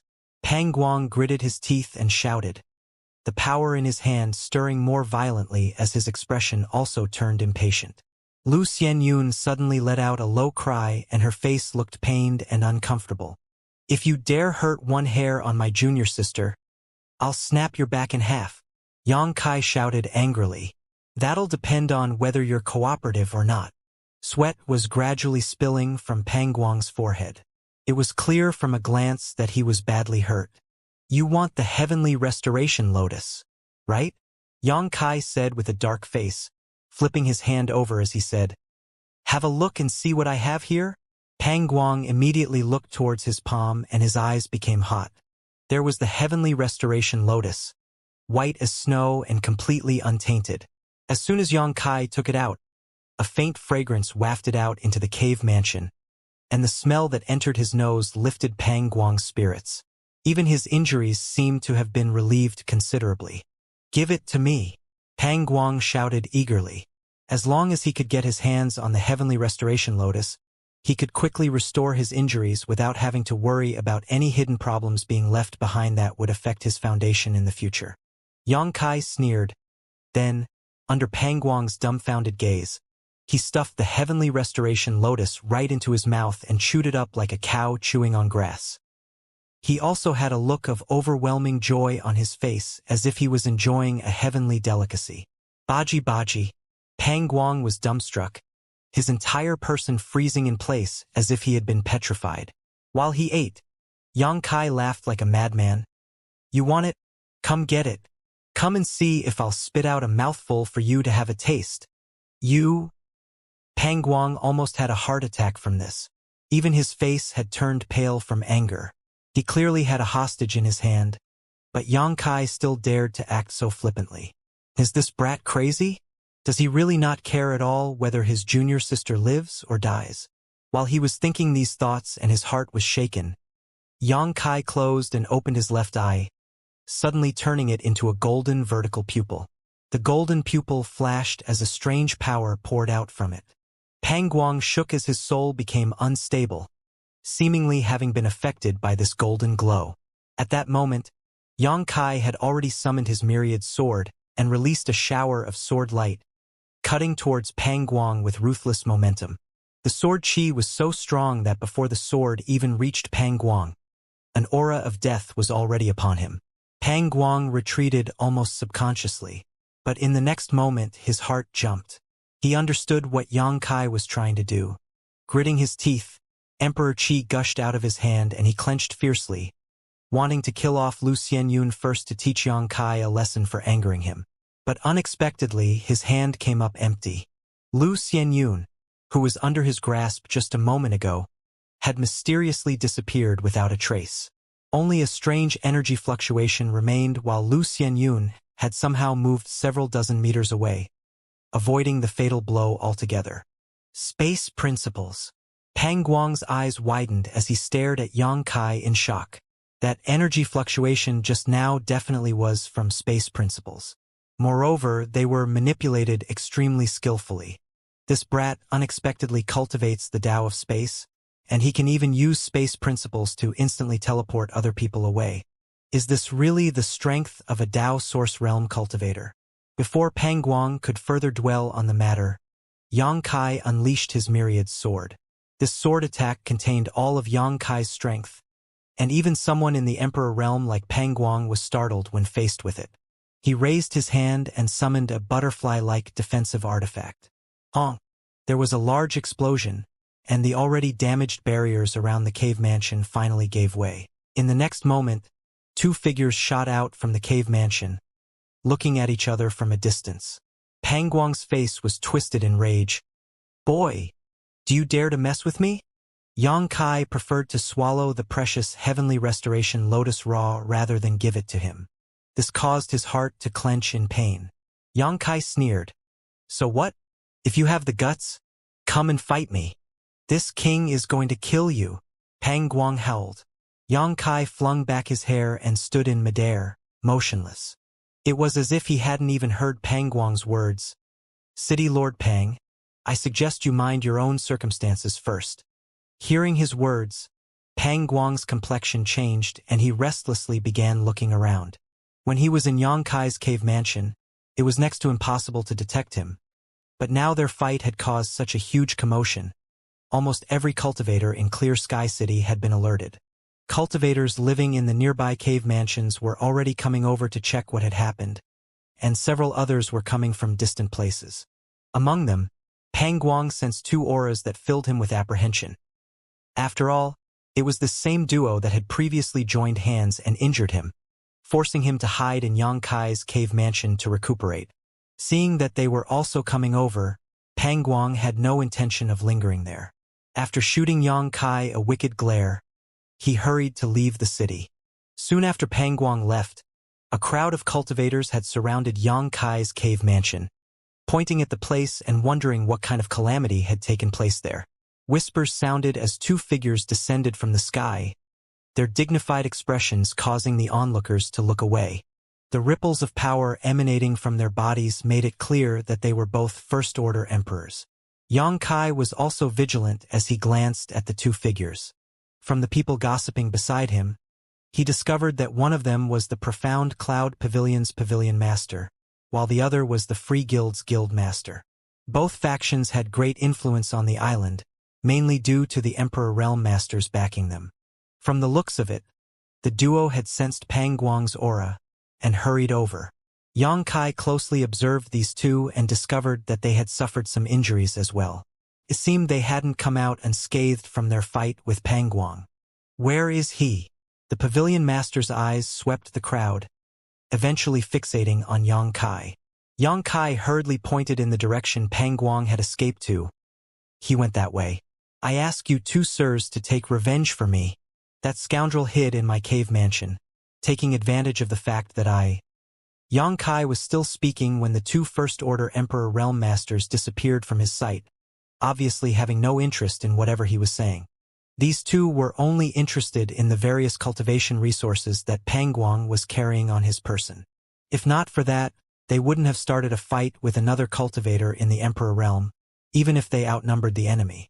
After the duo was gone, Yang Kai turned around and grabbed Lu Xianyun, who was lying on the ground. Let's move! The explosion just now had caused a huge commotion and razed to the ground his rented cave mansion. The city lord's mansion would definitely send someone over to investigate. If they started interrogating him, there were a lot of things that he'd find hard to explain. Questions like, why was an Emperor Realm Master hiding in your cave mansion? How did you survive the surprise attack of someone so strong? Yang Kai didn't know how to answer these questions, and had no intention of doing so in the first place. Therefore, the best course of action was to leave this place altogether. Sure enough, not even 30 breaths after Yang Kai had left, the masters from the city lord's mansion rushed over and began asking all around about the owner of the cave mansion. But after failing to discover the owner's identity, they retreated. Yang Kai brought Lu Xianyun to Ice Heart Pavilion and went inside. Alchemist Yang. Fan Xian saw Yang Kai and came over to greet him, a smile on her face. Did you finish your business? Sorry for making you worried. Yang Kai smiled and nodded. Just as she was about to continue, Fan Xian suddenly stopped, her complexion changing. Alchemist Yang, how did you get injured? Although he survived Pang Guang's surprise attack, the wound he received in the process was not light. At this moment, Yang Kai was in a rather sorry state. There was a small accident, Yang Kai said with some embarrassment. I came here in the hope of finding shelter. I was wondering if you could. Fan Xian gave Yang Kai a stern look. Alchemist Yang, was the huge commotion just now in the cave mansion area related to you? Yang Kai forced a smile. Just my bad luck. Fan Xian was surprised. She didn't expect her wild guess to be correct, and the revelation left her speechless. There weren't many people who dared to cause trouble in the inner city, let alone in the cave mansion area. Only the heavens knew what Yang Kai had experienced to be in such a sorry state. Junior sister Fan Xian, if our presence is causing you trouble, we'll leave right away. Yang Kai saw that she didn't move away to let him pass, and thought that she didn't want to get involved in this matter, which disappointed him somewhat. Fan Xian pursed her lips and smiled. In our Ice Heart Pavilion, troubles aren't troubles at all. Since you're our Ice Heart Pavilion's alchemist, where are you supposed to go if not to Ice Heart Pavilion? Please come in with me. Yang Kai's face brightened and hurried to cup his fists. Many thanks, Junior Sister Fan Xian. After entering Ice Heart Pavilion, Yang Kai relaxed. Although this place appeared small and the cultivators here were relatively weak, there was a true master assuming command here, which made this building far safer than the cave mansion area. As long as he could live here, Yang Kai and Lu Xianyun wouldn't have to worry about anything else. Fan Xian led the pair inside, leaving after making the necessary arrangements for him and Lu Xianyun. Yang Kai's wound looked pretty serious, but his physique was different from ordinary cultivators, so he would recover pretty quickly. But at this time, he wasn't in the mood to recuperate. Instead, he took out the jet-black Heavenly Restoration Lotus from the Sealed World bead. The Heavenly Restoration Lotus had 2 blossoms on one stalk, one black and one white. If only one was used, it could heal a damaged dantian or soul, which wasn't that heaven-defying, but if both blossoms were refined into a pill, they could greatly expand a cultivator's dantian and knowledge C, which was something any cultivator would love. Even those that had reached the peak of the Third Order Emperor realm couldn't resist such a temptation. The expansion of one's dantian and knowledge C meant that even their strength would increase. Previously, Yang Kai had been forced to swallow a Heavenly Restoration Lotus, so he could no longer refine the complete Heavenly Restoration pill. And since the deed was already done, he might as well go all the way through with it. Grabbing the black Heavenly Restoration Lotus, Yang Kai threw it into his mouth and swallowed it whole. Then, he took a handful of herbs from his space ring and gobbled them up, all of them auxiliary materials which were originally needed to refine the complete heavenly restoration pill. As it was already impossible to refine the complete pill, he could only resort to such a crude method to bring forth the effect of the black and white heavenly restoration lotuses. He would use his body as a furnace and his source chi as the fire to blend with medicinal efficacies in an attempt to draw out some of the heavenly restoration pill's efficacy. Although this would result in a huge waste of herbs, there was nothing Xianxia could do about it. Pure medicinal essence exploded in his stomach, transforming into energy that spread to his bones and limbs. In the cultivation chamber, crackling sounds echoed non-stop as Xianxia stayed focused and didn't let anything distract him, refining the lotuses wholeheartedly. He could feel that his dantian and knowledge sea were slowly expanding just as they would if he had taken the heavenly restoration pill. 3 days passed in a flash and Xianxia slowly opened his eyes. He looked full of energy and had the appearance of someone that had raked in great benefits. He checked the condition of his body and discovered that his wound was now gone. Moreover, his dantian was 10% bigger compared to 3 days ago, and his knowledge sea was likewise much larger. With his strength having reached his current realm, it was very hard for him to advance further. He had to put in a lot of effort and needed luck as well. But now he'd only eaten the 2 heavenly restoration lotuses, and he'd improved so much. The efficacy of the lotuses was truly astonishing. After returning to his senses, he gritted his teeth and cursed, "That bastard Pang Guang! If not because Pang Guang forced him to, Xianxia would never have eaten the heavenly restoration lotuses raw." Recalling the event caused Xianxia's heart to bleed. Getting a glimpse of the heavenly restoration lotus was already hard enough, let alone finding 2 blossoms like he had. His original plan to refine the complete heavenly restoration pill was now nothing but a lost dream. Crudely swallowing the 2 heavenly restoration lotuses brought forth less than 1/10 of the efficacy it would have provided compared to refining them into a pill. An alchemist like Xianxia could never accept such a tremendous waste. All of his hatred was directed at Pang Guang. While he was brooding over this matter, someone knocked on the door to his room. Xianxia was surprised, but he quickly reacted and went to open the door. Fan Xian was standing at the entrance, looking at him with a strange expression. "Junior sister Fan Xian, is something the matter?" Xianxia asked. "Honored master wants to see you." "Honored master?" Xianxia furrowed his brow for a moment before his eyes went wide and he asked, "Do you mean Sir Pavilion Master?" Fan Xian nodded. "Yes, I'm here on honored master's orders. I am to escort you." Xianxia felt restless. He didn't expect that this reclusive Ice-Heart Pavilion Master would suddenly ask to see him. This was a third-order Emperor Realm Master, and although Xianxia had wanted to meet them to ask about the location of the exit, this sudden request made him restless. He could only wonder as to why he was being summoned so suddenly.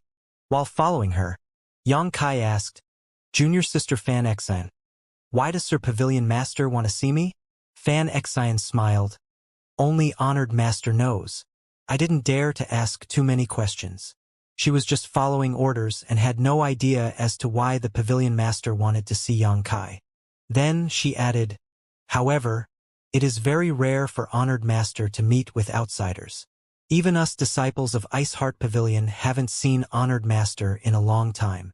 Towards the end of the sentence, her expression clouded a bit. She admired Xianxia, despite him being an outsider, for having managed to catch her honored master's attention. In a bit, when you meet with honored master, you should behave yourself and avoid saying things you shouldn't say. If you anger her, no one on this island will be able to save you, Fan Xian urged, afraid that Xianxia might somehow offend her honored master. "I'll keep that in mind," Xianxia replied, his expression turning serious. Fan Xian's words made him become a bit tense, as he got the feeling that this Ice-Heart Pavilion Master wasn't someone who got along with others. Maybe she was one of those grandmas with a wicked temper. Right. "How is my junior sister doing these days?" Xianxia remembered Lu Xianyun and asked about her. After all, he hadn't seen her ever since they came to Ice-Heart Pavilion. "You don't need to worry about junior sister Lu. She has a gentle disposition, and she's getting along well with my junior and senior sisters. Since she offered to help us, I allowed her to give us a hand with the pavilion's matters. That's good. Yang Kai sighed in relief. Lu Xianyun wasn't the type to stir up trouble, so he didn't have to worry too much. While talking, the pair arrived on the 6th floor of Iceheart Pavilion. Just as Yang Kai had guessed, the mysterious Iceheart Pavilion master lived on this floor. Fan Xian stood at the doorstep and said, Alchemist Yang, you can go in by yourself. Honored master is waiting for you inside. Many thanks. Yang Kai nodded slightly before opening the door and entering. Yang Kai didn't even have time to look around before the door behind him shut with a bang. He did his best to stay calm and swept his surroundings with his gaze. The area on the 6th floor wasn't big, but all the decorations seemed to give off a calming aura, giving anyone who stood here a strange peace of mind. Yang Kai was astonished and moved forward while closely observing the decor, noticing that they were simple yet exquisite. Moreover, a light fragrance lingered in the air, which made him feel as if he'd entered the room of a young girl. Are you the new alchemist? A pleasant voice echoed from one corner suddenly. The voice was gentle, peaceful, and devoid of worldly feelings. It seemed as though it came from the heavens, close yet far away. Yang Kai's expression changed drastically as he hurriedly looked in the direction the voice had come from. He didn't see anyone when he came in, but now he suddenly heard a voice. It was obvious that the cultivation of the other party far exceeded his own, which made it impossible for him to detect them. If this mysterious woman had wanted to harm him, there would have been nothing he could have done to resist. Thinking of the consequences, Yang Kai broke out in a cold sweat. After taking a look in the direction the voice had come from, Yang Kai saw a young woman in an elegant dress calmly standing there. The woman looked at him coldly. Just like her voice, she seemed devoid of worldly aura, no different from a flawless white lotus. The first impression that Yang Kai had of this young woman was purity, pure like the cleanest water of a lake. He was surprised to discover that such a pure and flawless woman existed in this world. For some reason, he also found everything about her somewhat familiar. Not only her aura of purity, but even her appearance as well. He felt as if he had seen her somewhere before. Then, an image from the distant past flashed in his mind, but when he tried to grasp onto it, he failed to do so. Seeing Yang Kai staring at her in a daze, the young woman furrowed her delicate brow and raised her hand, preparing to admonish him. She was well aware of how her appearance affected the men around her. Since she began cultivating, such a scene had played out countless times, and she was well aware of the impure thoughts in the hearts of men who laid their eyes on her like this. She believed Yang Kai to be the same. However, she soon discovered that this wasn't the case. Although Yang Kai was staring at her without blinking, there was no lust in his eyes. He was merely dazzled by her and had fallen into a kind of reminiscence as well as confusion. She could understand why he would be dazzled by her beauty, but what about the confusion and nostalgia? The longing in his gaze was almost palpable as he seemed to be thinking about someone dear to him from his gentle expression. The young woman quietly took back her hand and instead lightly coughed. Yang Kai was startled, but he quickly returned to his senses, his face reddening as he realized that he'd been rudely staring at this woman. Moreover, it was very likely that this woman was the mysterious Iceheart Pavilion master. Beads of sweat appeared on his forehead as he hurriedly cupped his fists and said, Yes, that would be me. May I ask if Senior is Iceheart Pavilion's Pavilion Master? He still couldn't believe that this pure and flawless young woman was the Pavilion Master, as he was convinced just a moment ago that she would be a grandma with a feisty temper. Expectations and reality really differed too greatly. The young woman nodded. This queen is indeed the Pavilion Master. Yang Kai hurried to say, Junior Yang Kai pays his respects to Senior and apologizes for his previous rudeness. The woman kept silent but was pleased with Yang Kai acknowledging his mistake and apologizing without trying to dodge responsibility. As such, she decided not to press the case further. If she had really been angry about it, she would have punished him already. Who were you thinking about just now? She asked after a short pause. Yang Kai replied without raising his head. Junior was thinking about his wife. Why? Do this queen and your wife look similar? If not for this reason, Why would Yang Kai think about his wife after seeing her? She was speaking calmly, her voice devoid of any kind of anger or accusation, yet Yang Kai still felt enormous pressure. Wiping the sweat from his forehead and said gingerly, "Senior's appearance is different from Junior's wife, but your auras are very similar. Both are pure and stainless, moreover." Yang Kai smiled lightly. "Just like Senior, she is ice-cold, similar to an ice fairy." When speaking of Su Yan, Yang Kai's tone filled with warmth and he couldn't help smiling. "An ice fairy?" The young woman seemed to be amused by the comparison, the corners of her mouth lifting slightly. "Ah!" Yang Kai suddenly gasped and raised his head and looked at the young woman again, his eyes full of shock. "What now?" The young woman frowned, dissatisfied with his sudden outburst. This boy was once again rudely staring at her. Moreover, he was looking at her as if he'd seen a ghost. "Senior." Yang Kai gulped hard as his expression turned into one of anxiety. "Junior would like to ask you something. I wonder if Senior would be willing to reply." "Speak." Yang Kai hesitated, seemingly considering his choice of words. After a short silence, he gritted his teeth and asked, "By any chance, is Senior's name Bing Yun?" The young woman furrowed her brow and asked coldly, "How do you know that?" It was impossible that her disciples had told Yang Kai her name, and no one else on the island knew it. So how did this young man come to know this piece of information? Yang Kai didn't reply, but his expression turned into one of excitement and he took a step forward, asking in a low voice, "Senior, you are the ancestral founder of Ice Heart Valley? Yes? The sect in which you left Profound Frost." Bing Yun was surprised. "How can you know so much? Are you from the Northern Territory?" "Northern Territory?" Yang Kai frowned, slowly shaking his head. "Junior comes from the Southern Territory. I have never been to the Northern Territory." Bing Yun's interest was piqued. "If you have never been to the Northern Territory, how can you know my name or of Ice Heart Valley?" "No, that's not right." Her body suddenly shook, and a strange light flashed across her eyes. She looked at Yang Kai fixedly and murmured, "Even if you were from the Northern Territory and had seen this queen statue in Ice Heart Valley, allowing you to know my name and my relationship with Ice Heart Valley, it is still impossible for you to know about Profound Frost. After all, I left Profound Frost in that place a long time ago." Then, she gave a shout, "Unless you—" Yang Kai grinned, his whole body relaxing. Bing Yun also showed a rare smile. "You come from Hung Luo Starfield, right?" Yang Kai scratched his head. "Hung Luo Starfield? I'm not sure about the name of my native starfield, but there is a sect with huge influence called Hung Luo Chamber of Commerce there. Do the Sword Alliance, Purple Star, and Galaxy Ridge still exist?" Bing Yun asked. "Yes, yes, and yes." Yang Kai nodded repeatedly. Bing Yun couldn't help but laugh lightly. "You really are from Hung Luo Starfield. I can't believe I've met someone from my native star field after so many years." Junior also did not expect to bump into Senior Bing Yun in this place.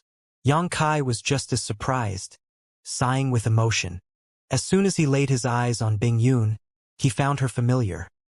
However, he couldn't remember where he had seen her until the conversation shifted to Su Yan. It turned out he really had seen Bing Yun in the past, despite it being only a statue and not the real person. Back then, Su Yan had joined Ice Heart Valley on Scarlet Wave Star, where she cultivated for quite some time. Yang Kai had seen Bing Yun's statue when he went there looking for Su Yan. Bing Yun was the ancestral founder of Ice Heart Valley, but her life and death, or even whereabouts, were unknown. The current Valley Master, Bing Long, had told Yang Kai that ancestral founder Bing Yun had possibly left their star field and ascended to a higher world, only leaving behind Profound Frost, the sect's supreme artifact. Later on, Profound Frost was inherited by Su Yan. Calculating the time, over 10,000 years should have passed since Bing Yun founded Ice Heart Valley.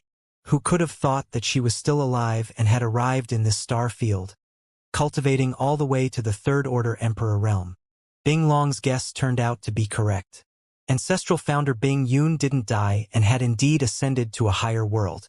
And now, she was standing in front of Yang Kai, Ice Heart Valley was once Su Yan's master sect, and Bing Yun was the founder of Ice Heart Valley.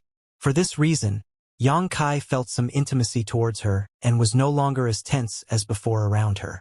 Although Bing Yun's expression was still icy, her beautiful eyes seemed much gentler. Even for her, it was very hard to meet someone from her native star field. Sit down. This queen has many things she wants to ask you. Bing Yun pointed at a nearby chair. Yes. Yang Kai cupped his fists and obediently sat down. Over the next 2 hours, Bing Yun asked Yang Kai a lot of things related to Scarlet Wavestar and Ice Heart Valley.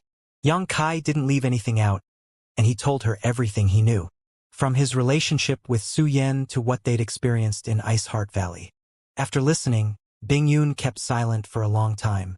She was the founder of Ice Heart Valley, and although she'd long ago reached the star boundary and not visited home since then, the feeling she had for her sect did not disappear.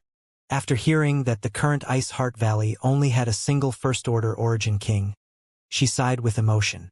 Back in her time, Ice Heart Valley was the sole overlord of Scarlet Wavestar, and her sect was famous throughout the entire Hong Luo star field, possessing countless masters and incredible influence.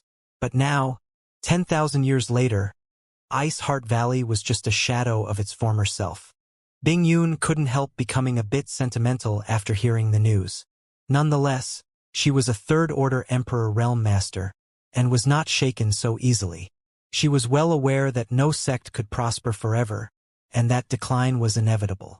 The fact that Ice Heart Valley continued to exist after all this time was also something worth celebrating. It was the fruit of the later generation's effort. Senior. Back then, how did you leave our native star field and arrive here? Yang Kai hurried to change the topic after seeing her melancholic expression. Bing Yun pursed her lips and smiled. It happened by chance. This queen entered a sealed world, and when I managed to escape, I found myself in this star boundary. What about you? Yang Kai scratched his head. Several friends and I borrowed the might of the Star Emperor, tokens the Starry Sky Great Emperor left behind, and opened the Starlight Channel to the star boundary. The Starry Sky Great Emperor? Bing Yun furrowed her brow, which made her look very cute.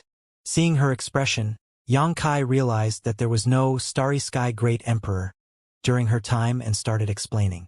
After listening to the explanation, Bing Yun nodded. I didn't expect that such a master would pass by such a small place. Still, I've never heard of this Yang Yen you speak of. I'm clueless as to where she is right now or what her cultivation is. Yang Kai forced a smile. After arriving in the star boundary, while he hadn't actively looked for clues related to her, Yang Kai also never heard of any great Emperor Yang Yen. At the very least, there was no one with that name among the 10 great emperors. At the same time, Yang Kai recalled Lin Yuner. Back when Yang Yen left Shadowed Star, she took Lin Yuner off with her. So many years had passed, and Yang Kai couldn't help but wonder how that little girl was doing. She was just a silly little girl at that time, but after so many years, she should have already become a pretty young woman, right? If there's fate, you'll meet again, Bing Yun said gently. Yang Kai nodded in agreement. Fate was truly a marvelous thing, and it was not something that could be understood or explained. If there was no fate, no matter how hard one tried, nothing would come out of it. But if there was fate, one could reunite even if they didn't do anything. The fact that Yang Kai could meet Bing Yun in this solitary void-sealed world was also a kind of fate. Yes, Senior. Why did you summon me here today? Before coming here, Yang Kai was still worried about what this reclusive Ice Heart Pavilion Master would ask of him. But now he was completely relaxed. It's very difficult to find a Dao Source-grade alchemist on the island. You're likely the only person this queen could find. I wanted to ask you how much time you'd need to advance if you're provided with the necessary materials, Bing Yun said. Advance to become a Dao Source-grade high-rank alchemist? Yang Kai raised his brow, quickly understanding something and asking, Senior, do you want me to refine a certain kind of pill? Bing Yun nodded. Correct. The pill this queen wants to refine is of very high grade. If your alchemy skills aren't high enough, you might fail. Senior, what pill do you want me to refine? The 100 Revolutions Emperor Yuan pill. After hearing this, Yang Kai frowned. He was an emperor-grade alchemist, so he naturally knew about the 100 Revolutions Emperor Yuan pill. It was a kind of pill that masters in the emperor realm used to restore their emperor qi. A low-rank emperor Yuan pill allowed the consumer to recover 10% of their qi within a short period, a mid-rank 120%, and a high-rank 130%. Moreover, the time this recovery required was very short. But due to Emperor Realm Masters having plenty of Emperor Qi, they rarely used this kind of pill. Moreover, it wasn't easy to refine, so there was next to no market for this spirit pill. Yang Kai was surprised to know that Bing Yun wanted him to refine the 100 Revolutions Emperor Yuan pill, and couldn't understand why she needed one. Just as he was about to tell her the truth about his alchemical skills, Bing Yun's expression suddenly changed. She lifted her head and looked in a certain direction, then hurriedly called out to Yang Kai, "Come here!" Her hand grabbed at Yang Kai from a distance, and a powerful suction force spread from her palm. Without any opportunity to resist, Yang Kai was dragged in front of her. She then patted her seat, causing a small secret compartment to appear.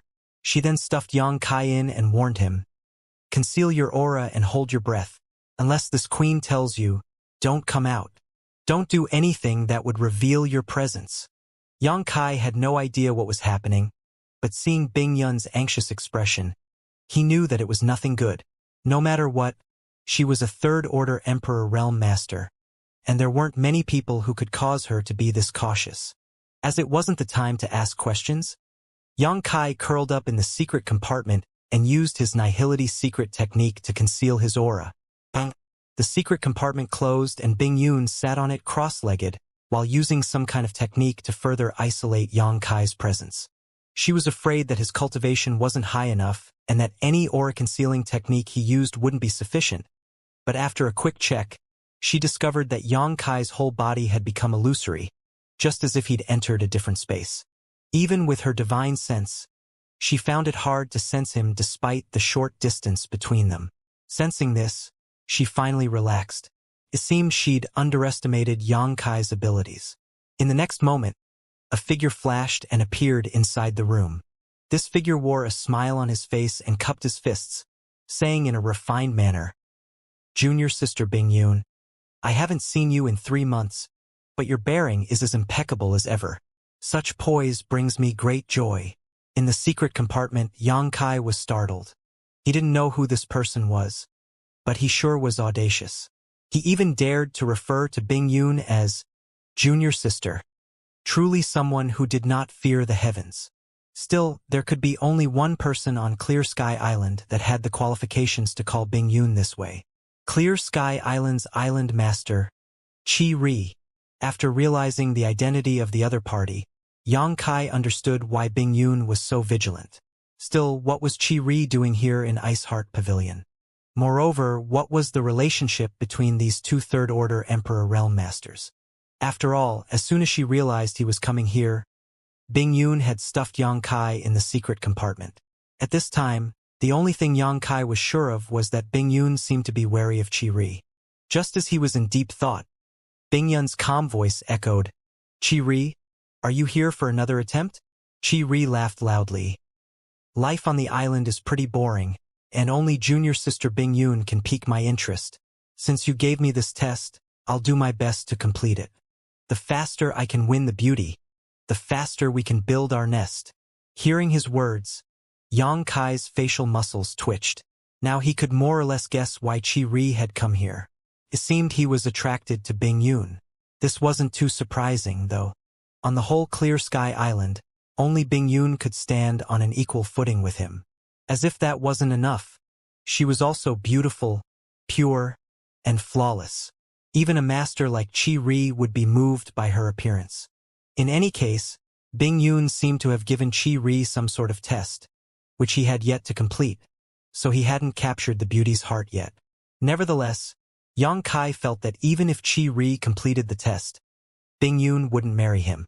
Bing Yun had been alive for over 10,000 years, during which time she must have met countless capable men that were interested in her.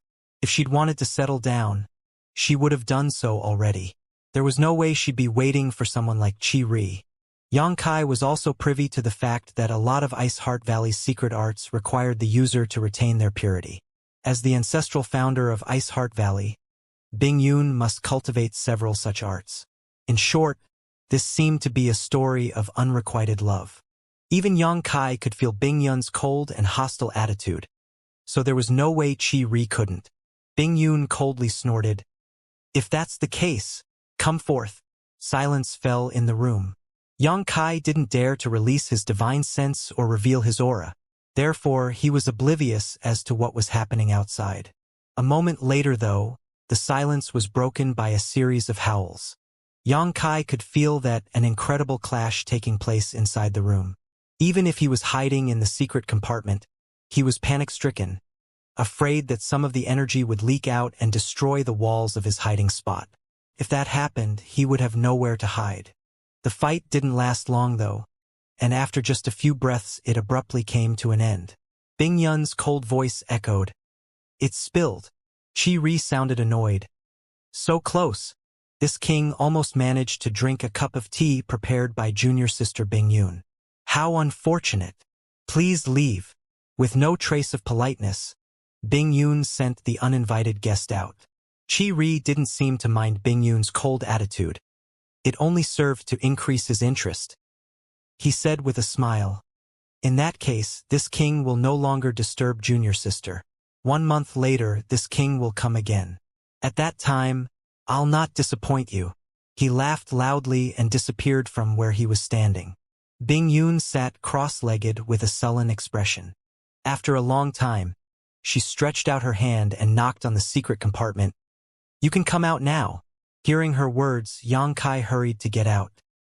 He looked around, but the room was still in perfect condition, seemingly not having been affected at all by the clash of the 2 third-order Emperor Realm Masters. This left him shocked, as he'd clearly felt waves upon waves of energy clash against one another earlier. Yet, he couldn't find a single trace of the battle. Whether it was Bing Yun or Qi-Ri, clearly their control over their strength had reached an extraordinary level. On the nearby table was a teacup filled to the brim with water, with quite a bit of it having spilled out. "Senior, that Qi-Ri." Yongkai was about to say something but stopped. Bing Yun sighed. "You must have gotten the gist of the situation. Qi-Ri seems to be interested in this queen. That old bastard is just a toad lusting after swan meat," Yongkai said angrily.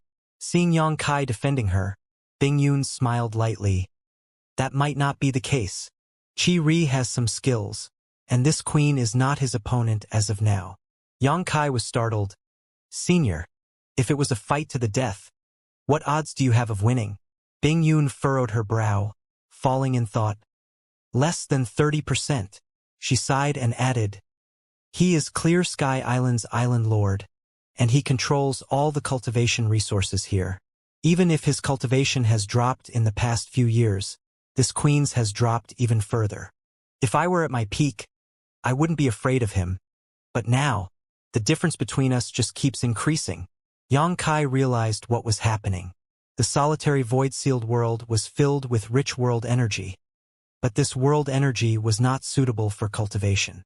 If one stayed in this place for too long, their strength would start waning regardless of their cultivation. But thanks to his position, Qi-Ri could get his hands on much more cultivation resources than Bing Yun. This caused his regression to be slower, leading to Bing Yun no longer being his opponent. But even for him, it is impossible to easily take down this queen. Therefore, 100 years ago, we reached an agreement. "What kind of agreement?" Yongkai asked out of curiosity. Bing Yun pointed at the teacup on the nearby table. "If he is able to snatch this teacup from under this queen's nose and drink it without spilling a single drop of water, this queen will be at his mercy. But if he fails, he must leave." Yongkai looked at the teacup, as well as at the water that had spilled on the table, finally understanding why Bing Yun was talking about something spilling earlier. These two masters were fighting over this cup of tea. But Qi-Ri fell short at the last moment and was defeated. Bing Yun frowned. He used to come here once every few years at first, but recently he seems to be losing his patience. It has been only 3 months since his last visit, and he was pretty difficult to deal with this time. When he comes back in a month, I'm not sure if I can handle him. Reaching this conclusion, she couldn't help but get a little worried. When she made that agreement with Chi-Ri, she was already at her wit's end. As they were both third-order Emperor realms, they couldn't just start fighting. After all, if they battled using all their strength, the entire island would be razed to the ground. Moreover, she had to think about her disciples. She wasn't afraid of offending Chi-Ri, but who would protect her disciples if a fight broke out? This agreement was able to buy her 100 years, but it wouldn't last forever. In addition, Chi-Ri is very narrow-minded. If he were to see the two of us together, he might start making things difficult for you. Yang Kai finally understood why Bing Yun had stuffed him in the secret compartment earlier. Chi-Ri was a jealous man, and if he were to see Bing Yun together with a young man, he might get the wrong idea. He hadn't even succeeded in capturing the beauty's heart, but he already treated Bing Yun as his private property. It seemed that Clear Sky Island's island lord was a shameless person, only caring about his happiness while disregarding that of others. Senior, what is your plan? Hearing that she wasn't sure if she could handle Chi-Ri when he came back in a month, Yang Kai got a little anxious. My plan is to find someone who could help me refine the 100 Revolutions Emperor Yuan pill, Bing Yun said in a deep voice. With enough such pills, this queen can leave Clear Sky Island and the solitary void-sealed world, no longer having to worry about Chi-Ri. Leave the solitary void-sealed world? Yang Kai's body shook and realized something, quickly asking, Senior, are you planning to fly until you reach the exit? Sangda had mentioned that the exit was very far from Clear Sky Island. Even if a third-order Emperor Realm Master knew its location, it wasn't guaranteed that they could reach it. The biggest reason was that they wouldn't have enough energy to complete the trip. Flying above the sea required a lot of energy, and if one didn't find a way to replenish their strength along the way, they would eventually exhaust their strength. However, one couldn't just take a break while flying above the sea, nor could they use source crystals. They could only use pills, and the 100 Revolutions Emperor Yuan pill happened to be the best choice. Yang Kai finally understood why Bing Yun wanted the 100 Revolutions Emperor Yuan pill. It was to recover her energy at the critical moment. You know about the location of the exit? It was now Bing Yun's turn to be surprised. Yang Kai shook his head. I don't. I've only heard some rumors. From whom did you hear such rumors? From what this queen knows, only 3 people are aware of its location. One of them is me, one is Chi-Ri, and the last one is missing. Yang Kai grinned. This last person Senior mentioned should be Sangda's master. A few days ago. He then started to narrate what he, Sangda, and the others encountered when they went to sea. After listening to the story, Bing Yun's beautiful eyes brightened and she looked at Yang Kai in a daze. Is the Sea King shuttle in your possession? Yes. It's not too convenient to take it out here, but I have it with me. Is this the will of the heavens? Bing Yun muttered. If it wasn't the will of the heavens, how could she and Yang Kai, 2 people from Hung Luo Star Field, meet in this place? If it wasn't fate, how could Yang Kai get his hands on the Sea King shuttle at such a critical moment? At first, she was just happy to be able to meet someone from her native star field. Yang Kai gave her a good impression, and if he were a woman, she'd have accepted him into Ice Heart Valley immediately. But now he gave her an even bigger surprise. Even someone as calm and composed as Bing Yun had started to become excited. With the Sea King shuttle, she no longer needed the 100 Revolutions Emperor Yuan pill. She could simply ride the shuttle until the exit, which was much safer than flying there. She had also been worrying about how to take her disciples with her, but now it was no longer a problem. Sangda's master suddenly went missing 1,000 years ago. This queen and Chi-Ri tried to find out what had happened, but we didn't have any luck. We thought he'd died, but little did we expect that he was actually hiding outside, secretly refining the Sea King shuttle. In the end, he still ended up toiling for the sake of others, it seems. Bing Yun sighed. She knew that Sangda's master had gone into hiding because he was afraid that Chi-Ri would capture him, forcing him to refine an artifact like the Sea King shuttle. Although he had to refine the shuttle anyway, doing so by his own free will was different from being forced by someone else. At the same time, the reason Ice Heart Pavilion collected so many raw materials was that Bing Yun wanted to train an alchemist capable of refining the 100 Revolutions Emperor Yuan Pil. Over the past few years, she'd spent a lot of resources to gather the necessary herbs. It was a pity that none of the alchemists met her requirements. Finally, she found Yang Kai and decided to stake everything on him, making him refine the pill regardless of success or failure, but now it was no longer necessary. Yang Kai scratched his head. Part of the reason I came to Ice Heart Pavilion was to inquire about the exit's location. However, Senior's strength is too high, so Junior didn't dare to state this explicitly. Bing Yun smiled faintly. It is natural for you to be cautious. Don't let it concern you. Yang Kai was just a third-order Dao source realm cultivator, so it was normal for him to be wary about seeking Bing Yun's cooperation. I have the Sea King shuttle, and Senior knows the exit's location. It seems everything is prepared. We can set out at any time, Yang Kai said with excitement. He didn't expect that everything would go this smoothly. At first, he thought of letting things take their natural course. But after becoming privy to Bing Yun's background, he no longer had any misgivings. I'm afraid it's not going to be that easy to leave. Bing Yun frowned. Why? Yang Kai was puzzled.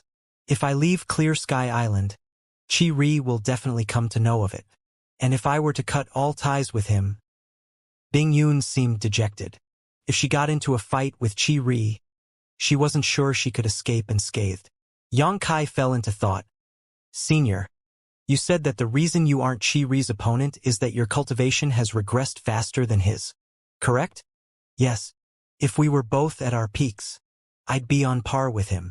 The corner of Yang Kai's mouth rose. In that case, what if I could allow Senior to return to her prime within a short period? Bing Yun's body shook. How are you planning on doing so? This queen will need a massive amount of resources to recover her strength. Given your current... Senior, take a look at this. Yang Kai took out a space ring and threw it to Bing Yun. Bing Yun caught the ring and swept it with her divine sense, her expression changing drastically a moment later as she exclaimed, Where did you find so many source crystals? The space ring had nothing but source crystals in it. A whole 10 million high-rank source crystals. Although it wasn't her first time seeing such a large number of source crystals, this amount was enough to shake the entire Clear Sky Island. Even Chi Ri shouldn't have this many source crystals. Senior, I'll be honest with you. I've only been in this solitary void-sealed world for a few months. These were brought from the outside by me. You've been here for only a few months? Bing Yun was truly startled this time.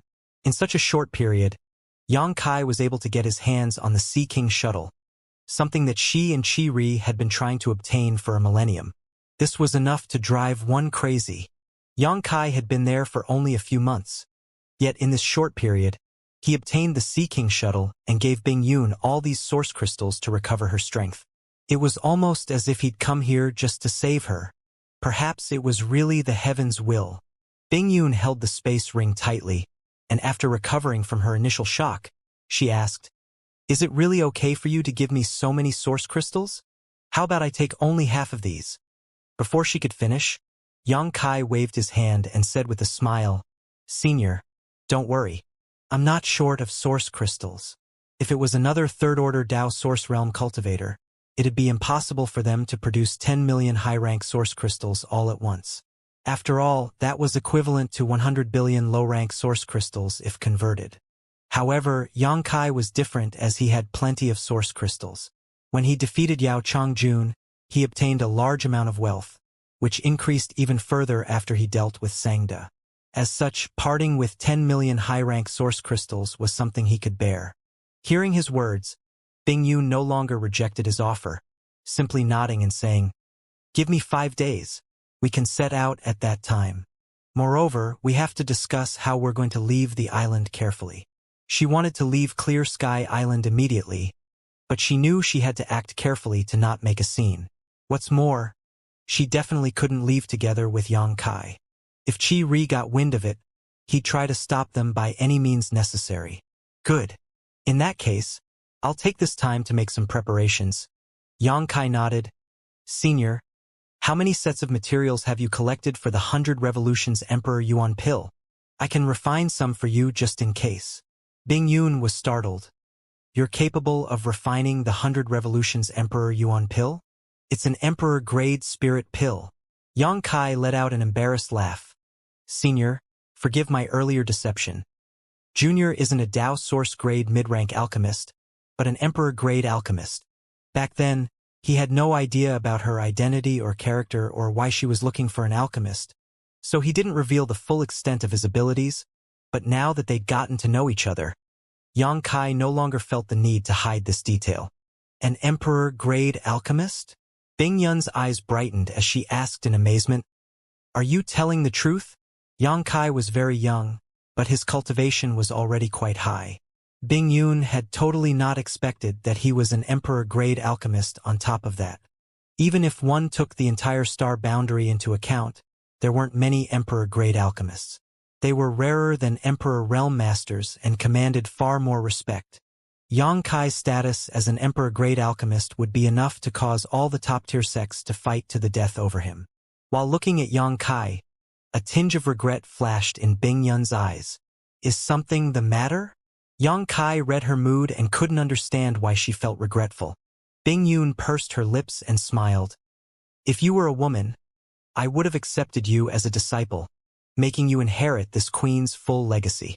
Unfortunately, Ice Heart Valley never accepts male disciples. Yang Kai scratched his head. Junior is moved by your kindness. Bing Yun could talk so openly because she didn't consider him an outsider. After all, the two came from the same star field, which was a shared bond that was impossible to break. The materials for the 100 Revolutions Emperor Yuan pill aren't easy to find. After searching for many years, this queen only has 10 sets. I'll give them all to you. Bing Yun took out some precious herbs and handed them to Yang Kai. These herbs were once her best hope at leaving this place, but after acquiring all these source crystals from Yang Kai, she no longer had much use for them. Whether or not the pill could be refined, it had little to no impact on the next phase of the plan. The reason Yang Kai decided to give it a try was just for extra insurance in case something unexpected happened. After leaving Bing Yun's chambers, Yang Kai immediately started to refine the 100 Revolutions Emperor Yuan pill. He hadn't refined many Emperor-grade spirit pills, but practice makes perfect. After wasting 2 sets of materials, he finally got the hang of it. 3 days later, 8 of the 10 sets of materials had been refined successfully. The first few pills were of low quality and were barely considered a success, but the ones Yang Kai refined towards the end were pretty good, with a few high-grade 100 Revolutions Emperor Yuan pills among them. There weren't many pills in total, but it was more than enough. There were 2 days left until their appointment, so Yang Kai didn't waste time and headed toward the cave mansion area after urging Lu Xianyun not to leave Iceheart Pavilion. Arriving in front of an average-looking cave mansion, Yang Kai announced his arrival, and after a while, the barrier opened and Lin Yinqin came out and waved at Yang Kai. Come in. Yang Kai nodded and followed after her. This cave mansion was almost the same as the one he'd rented before. Whether it was the number of rooms or the size, it was basically identical. Ling Yinqin offered him a cup of spirit tea and asked, What happened a few days ago? There was a fight in your cave mansion, and when I went to check the place, everything was a mess. Moreover, you and Lu Xianyun were nowhere to be seen. Hearing that Ling Yinqin had gone to check on him, Yang Kai's heart warmed and he felt that coming here had been the correct choice. Someone troublesome came looking for me, so I escaped. Yang Kai grinned, not explaining further. Ling Yinqin furrowed her brows. I've heard people say that an Emperor Realm Master took action that day. Was the person troubling you really an emperor? Then, her expression changed slightly, and she exclaimed, Don't tell me that it was the Profound Cloud Pavilion's Pavilion Master. She thought that the death of the Profound Cloud Pavilion's people at sea was exposed, and her face paled a bit. No, it was someone else. Yang Kai shook his head. Anyways, it's water under the bridge now, so you don't need to worry. The reason I came this time is that I wanted to ask you something. How can I help you this time? She didn't even ask what it was about and just directly asked how she could help. Truly heartwarming. Yang Kai's expression turned serious. Senior Sister Ling, do you want to leave the solitary void-sealed world? Leave this place. Ling Yinchin was startled and a longing expression flashed across her eyes. But soon, she smiled bitterly and shook her head. Which one of the several million inhabitants of Clear Sky City doesn't want to leave? However, even Sir Island Lord is trapped here. How could it be so easy to leave? Just reply to my question. Do you want to leave? Yang Kai said seriously. Let's say that the thought has crossed my mind. Then, she seemingly thought of something and looked at Yang Kai in surprise. Why are you asking me this question? What do you want to do? Yang Kai said seriously.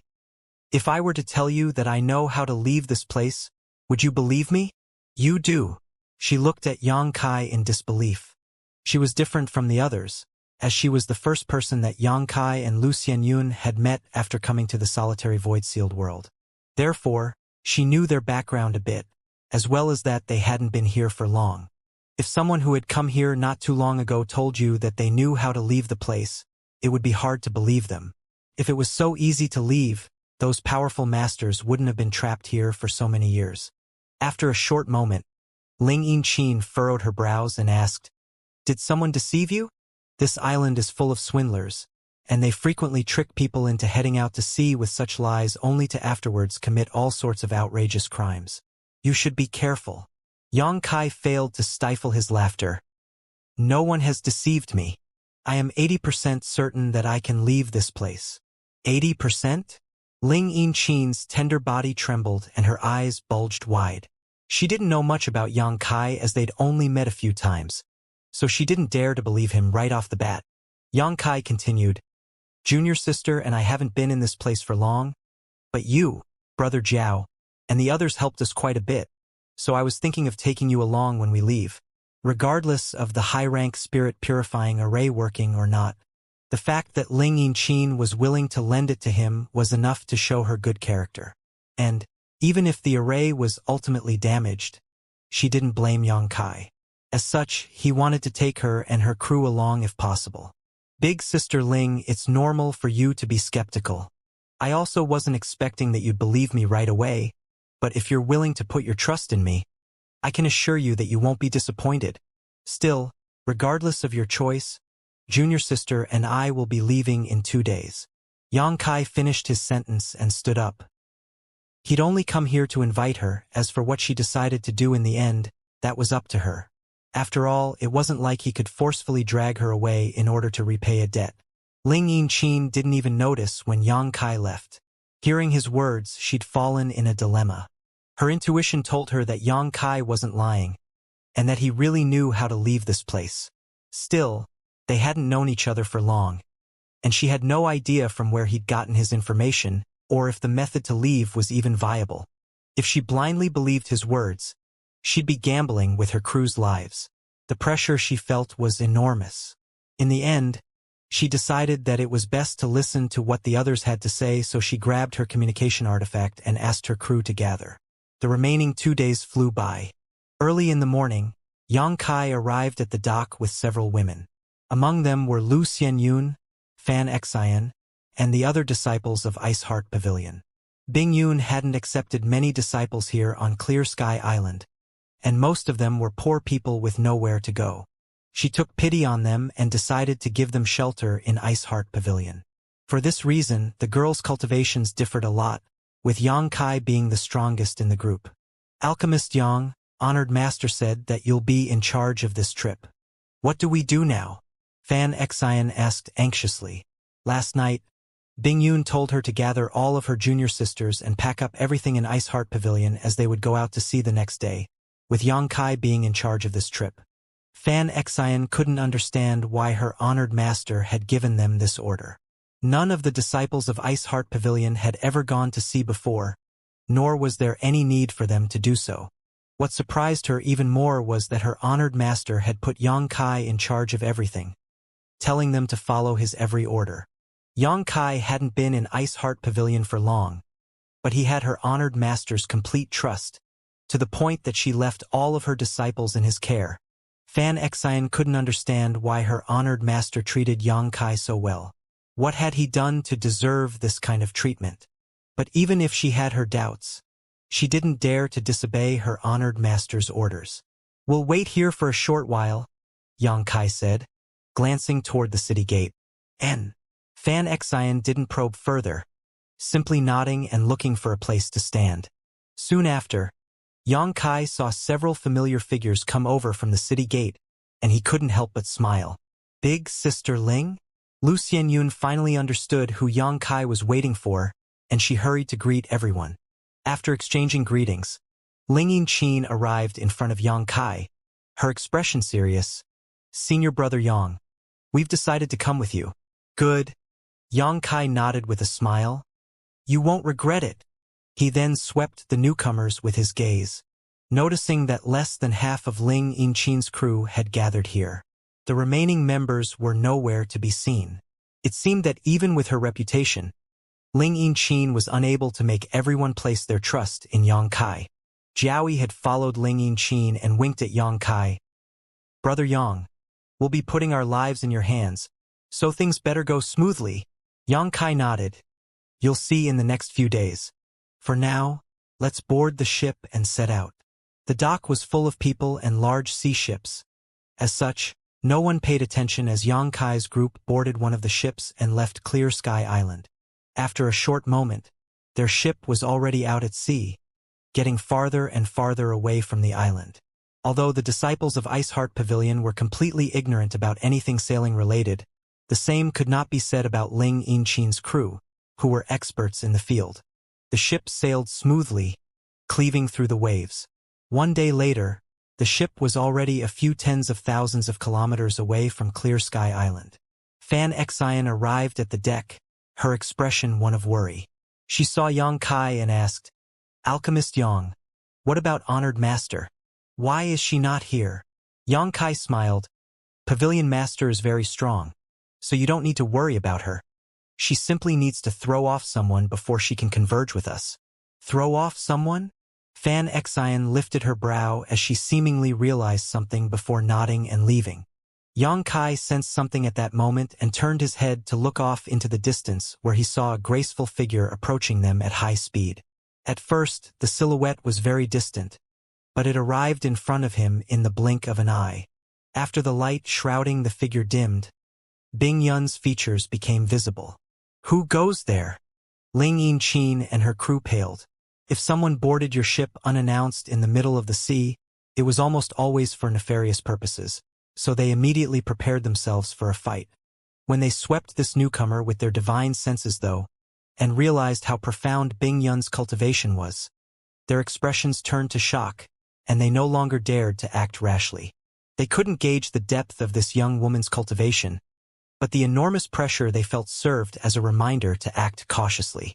After probing her strength, their blood started boiling, and their chests felt heavy. This young woman was a master they absolutely could not afford to provoke. Senior, you've come, Xianxia said as he cupped his fists. Bing Yun nodded gently. Honored Master. Fan Xian and the others from Iceheart Pavilion also hurried to greet her, each of them in high spirits, as if they'd found their lost courage. Senior, Honored Master. Ling Yinqin and her crew were dumbfounded. Xianxia was a third-order Dao Source Realm cultivator, so he would only call someone senior if they were an emperor. Moreover, Ling Yinqin was familiar with Fan Xian and knew that she was a member of Iceheart Pavilion. So seeing them call this young woman Honored Master, it was easy to guess the latter's identity. This young woman was none other than the renowned Iceheart Pavilion's Pavilion Master, the only person on Clear Sky Island who could stand on an equal footing with the island lord. Ling Yinqin and her crew became excited as they looked at Bing Yun in admiration, their trust in Xianxia increasing even further. Earlier, when they agreed to leave with him, it was because they were tired of living on Clear Sky Island and decided to take a chance as there didn't seem to be any other good options. But now, they really saw hope. If even Iceheart Pavilion's Pavilion Master was here, they had nothing to worry about. Are these your friends? Bing Yun looked at Ling Yinqin and her crew. Xianxia said with a smile. Big Sister Ling and the others helped us quite a bit when Junior Sister and I first arrived here. To repay them for their kindness, I've decided to invite them along. Bing Yun nodded. You're someone who knows how to reciprocate gratitude. They were lucky to meet you. Seeing that she was talking about them, Ling Yinchin stepped forward, her expression one of awe. She was so anxious that sweat was dripping from the tip of her nose, and she could only offer a cautious greeting. Junior Ling Yinchin greets Lady Pavilion Master. Jiao Yi and the others also hurried to salute Bing Yun, not daring to show any disrespect. Since you are Yang Kai's friends, you don't need to be overly courteous, Bing Yun said calmly. Many thanks, Lady Pavilion Master, Ling Yinchin said gratefully. She didn't expect the famous Ice Heart Pavilion Master to be this approachable. Moreover, Yang Kai seemed completely relaxed when speaking with her. Ling Yinchin was unsure how he could keep his calm in this situation. After a quick comparison, Ling Yinchin realized that she was far inferior to Yang Kai. Senior, did you manage to throw off that old toad? Yang Kai asked. According to their plan, Yang Kai was to lead this group and leave by sea first.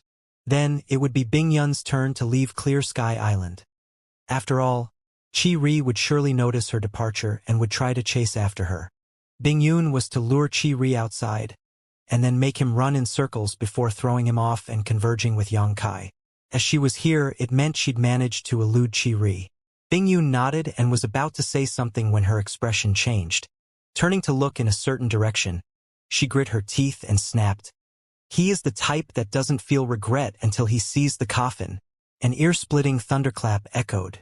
Along with the sound of thunder, a shining ball of fire that looked like a second sun appeared in the sky. It was so dazzling that people couldn't look at it directly. Then, great pressure weighed down on everyone, making it look as if the whole sky was about to fall down. All those present were having trouble breathing. Everyone aboard the ship paled in fright. When the dazzling light dimmed, two towering figures became visible. One of the figures was awe-inspiring, albeit somewhat angry at this moment, while the other one was a few paces behind and acted like a servant as he respectfully stood there, a flattering smile on his face. The city lord. Ling Yinchin's pretty face paled when she saw the awe-inspiring, middle-aged man. Although she'd never seen Qi Ri in person, she had seen his portrait plenty of times. Therefore, she immediately became clear as to who this master was. Pang Guang. Yang Kai was so shocked seeing the man behind Qi Ri that his eyes almost fell from his sockets. Never would he have expected that Pang Guang would come here with Qi Ri. From his look, it seemed that Qi Ri had already subdued him. The last time they'd met, Pang Guang was seriously injured and was looking for the heavenly restoration lotus in Yang Kai's cave mansion. Now, although he had yet to fully recover, he looked much better than before, so it was clear he had taken some good pills during this period. As Qi Ri had already subdued him, it wasn't strange for him to give Pang Guang some pills and help him treat his wounds. Pang Guang looked at the people below, with his gaze stopping on Yang Kai for a moment, hatred apparent in his eyes. If it weren't for Yang Kai, he wouldn't have fallen into his current predicament. Although he was much weaker than Qi Ri, he was still an Emperor Realm Master and had his own sense of dignity. If not because he was forced to and had nowhere left to run, he wouldn't have thrown himself into Qi Ri's lap and begged for his protection. The other Emperor Realm Masters on Clear Sky Island were also unable to escape Qi Ri's influence, but their situation was much better than his. At least they kept their freedom. Everything that had befallen Pang Guang was Yang Kai's fault. If he'd handed over the Heavenly Restoration Lotus back then, Pang Guang wouldn't be in this situation where he didn't even have control over his life or death. He hated Yang Kai so much that not even all the water in this sea could quench the flames of his anger. Bing Yun! Qi Ri suddenly shouted, his deep voice spreading all around. As if it could feel the anger concealed in his voice, the seawater around also began to churn, setting off waves that reached the height of 12 meters. Where are you going in such a hurry? Bing Yun stood straight, unfazed. She waved her hand and dispersed the pressure exuding from his body as she said calmly, wherever this queen wants to go, it's her business. What does this have to do with Sir City Lord? Qi Ri's face darkened and he coldly snorted, Bing Yun, are you thinking of leaving this place? If you already know the answer, why do you need to ask? Bing Yun said coldly. She had no intention of talking nonsense with him. So, you were really planning to leave? Although he had guessed what she wanted to do, he still couldn't help getting angry when Bing Yun admitted it. He felt as if Bing Yun had abandoned him, which made him feel uncomfortable and heartbroken. He restrained his anger and took a deep breath. Bing Yun, we both know that leaving this place is impossible. What need is there to insist? As long as you are willing to come back and enter into a relationship with this king, I'll forget everything that happened today. The whole solitary void-sealed world will be ours. Isn't that a wonderful thing? Bing Yun shook her head. I could say the same to you. If you know that something is impossible, what need is there to insist? I don't want to be your enemy. Please go back. Chi Ri flew into a rage. Are you really going to be so obstinate? Aren't you afraid that this king will bury you all at sea?